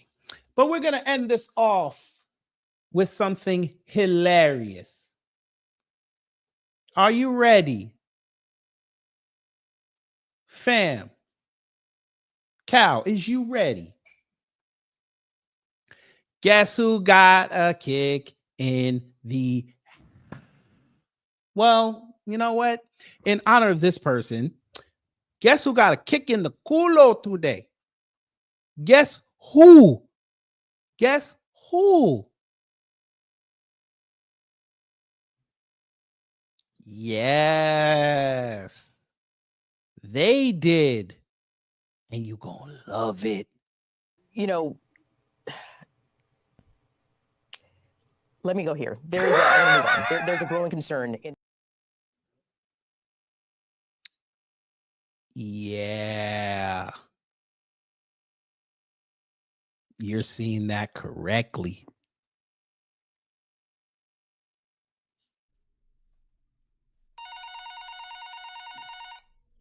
Put a phone.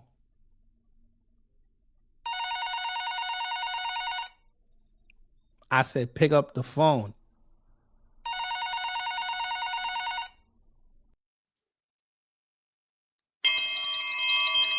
Dinner's ready. He did the Trumpy Trump. And Trumpy Trump say, I'm going to endorse somebody for Texas. I'm going to endorse a white man. By the way, who remembers when old wannabe Colombiana, when she pulled this, when we watched it yesterday? That's gotta suck. She said, MAGA is behind me. Yeah, as they push you out the door. What this say? This is Donald Trump's official Truth Social post. Congressman John Judge Carter is a fantastic representative for the great people of Texas's 31st Congressional District. Judge served over 20 years as a district court judge in Williamson County prior to becoming a very distinguished and respected U.S. congressman.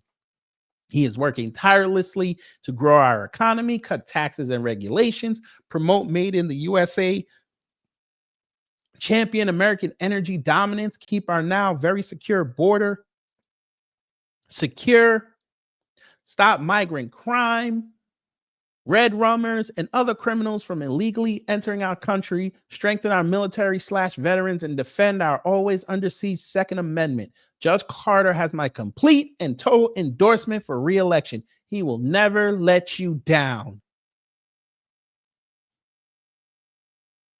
What the hell was that? Valentina did something yesterday with that MAGA hat. Assumption is the mother of all fuck-ups. Well, guess who else saw this coming? We know this. The Chinese know that we know. But we make believe that we don't know, and the Chinese make believe that they believe that we don't know, but know that we know. Everybody knows. Well, madam, I guess that MAGA endorsement, you trying to burn the Quran, I think that was a little too much for Trump, especially since he has interests over there in Muslim countries.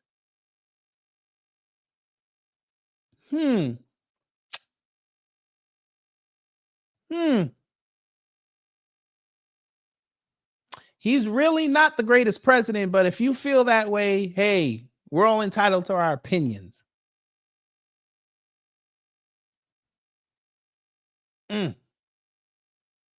You, madam, wore that ridiculous hat because it matched your blazer.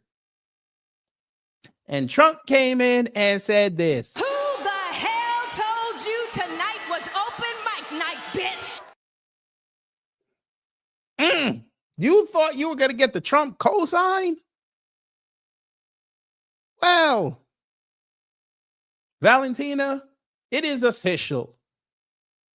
It's a round. It's a rap for you round. And a rap for your round. I'll let a round rap around every rap around till it's rap around. This rap around. I'll rap around a round rap. I'll let a round rap around round. How you gonna get around that?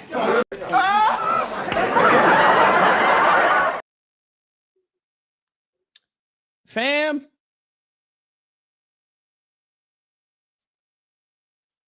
We'll do it for you.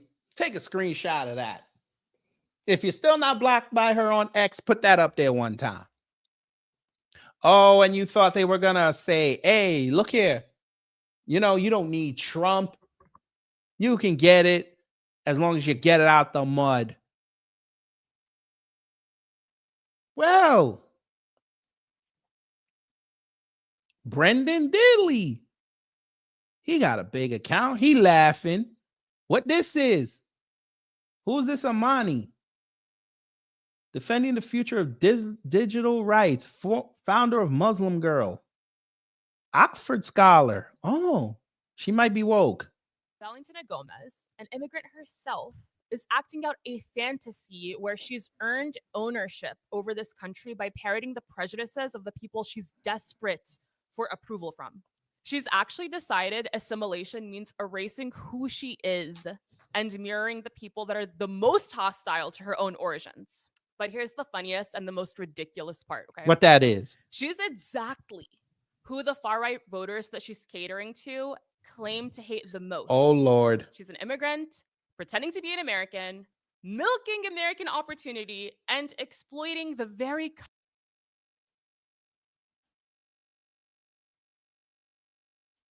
Stop the cap. Stop the cap right now. Stop the cap. No bullshit, bro.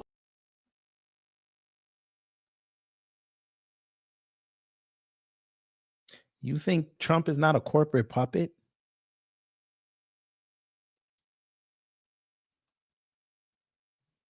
He literally just got worked yesterday with the 3 big car companies. But he's not a corporate puppet?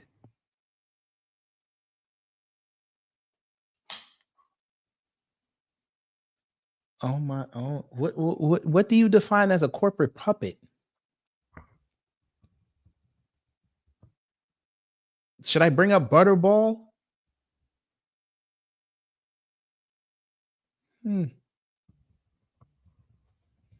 He's not a corporate puppet.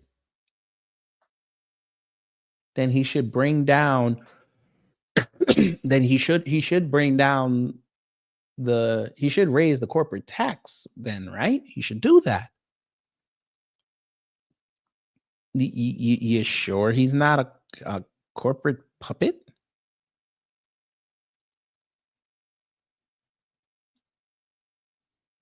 Are you sure?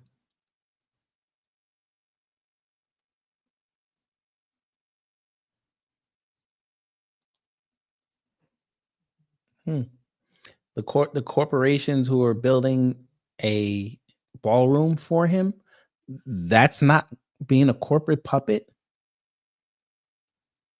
Oh, because he's not using taxpayer money, right? Even though we subsidize those corporations every day through their lobbyists. You're right. They're not corporate puppets. He's not a corporate puppet. Oh, okay. Okay. The Union Pacific CEO gave him a big donation for that. That's not, oh, okay. That's not corporate, being a corporate puppet. Okay. Okay. Yeah. Elon Musk, that's not being a corporate puppet, right? Yeah, there you go. Here's him not being a corporate puppet. The WWE gave him $16 million. Oh, you're right. Chevron gave him $2 million. Yeah. Uber, Facebook, Amazon, ExxonMobil. This sounds like corporate puppet.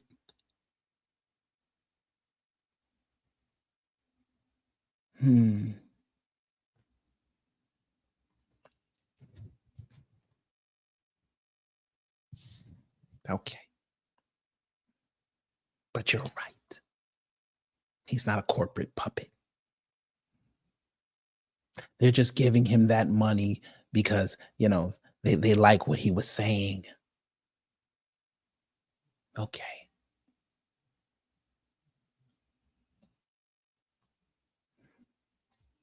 Been a year, no middle class, but somehow these corporations are still making money. You got influencers running around talking about Black Friday was a record, not even taking into effect that that was all inflationary money. You're right. He's not a corporate puppet. He won't release job report numbers.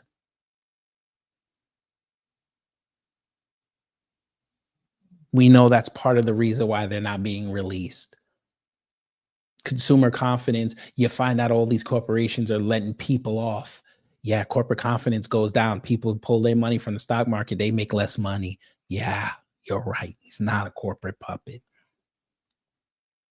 Very good. But anyway, y'all, hopefully you learned something. If you did, it done my job. If not, I try to be better next time. That was a slog to get through. I apologize, but, you know, we didn't even finish it because there's nothing else to finish. They from the clips I saw before we started this, they weren't saying nothing.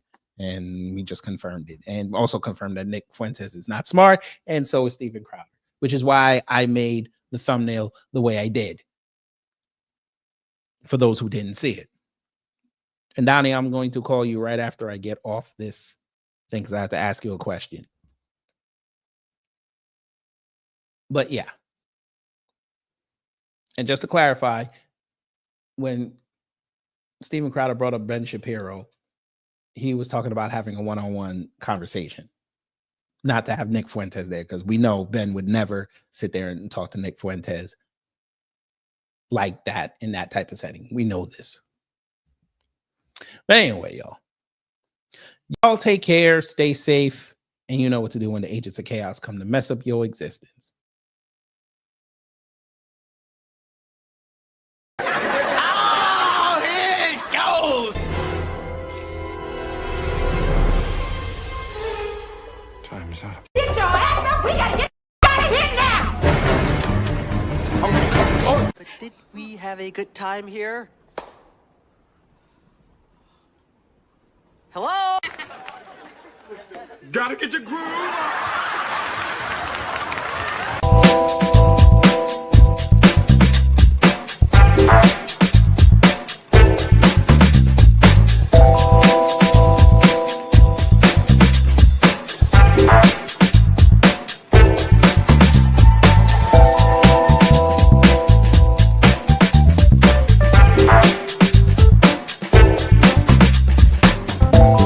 At the end of the day gotta end.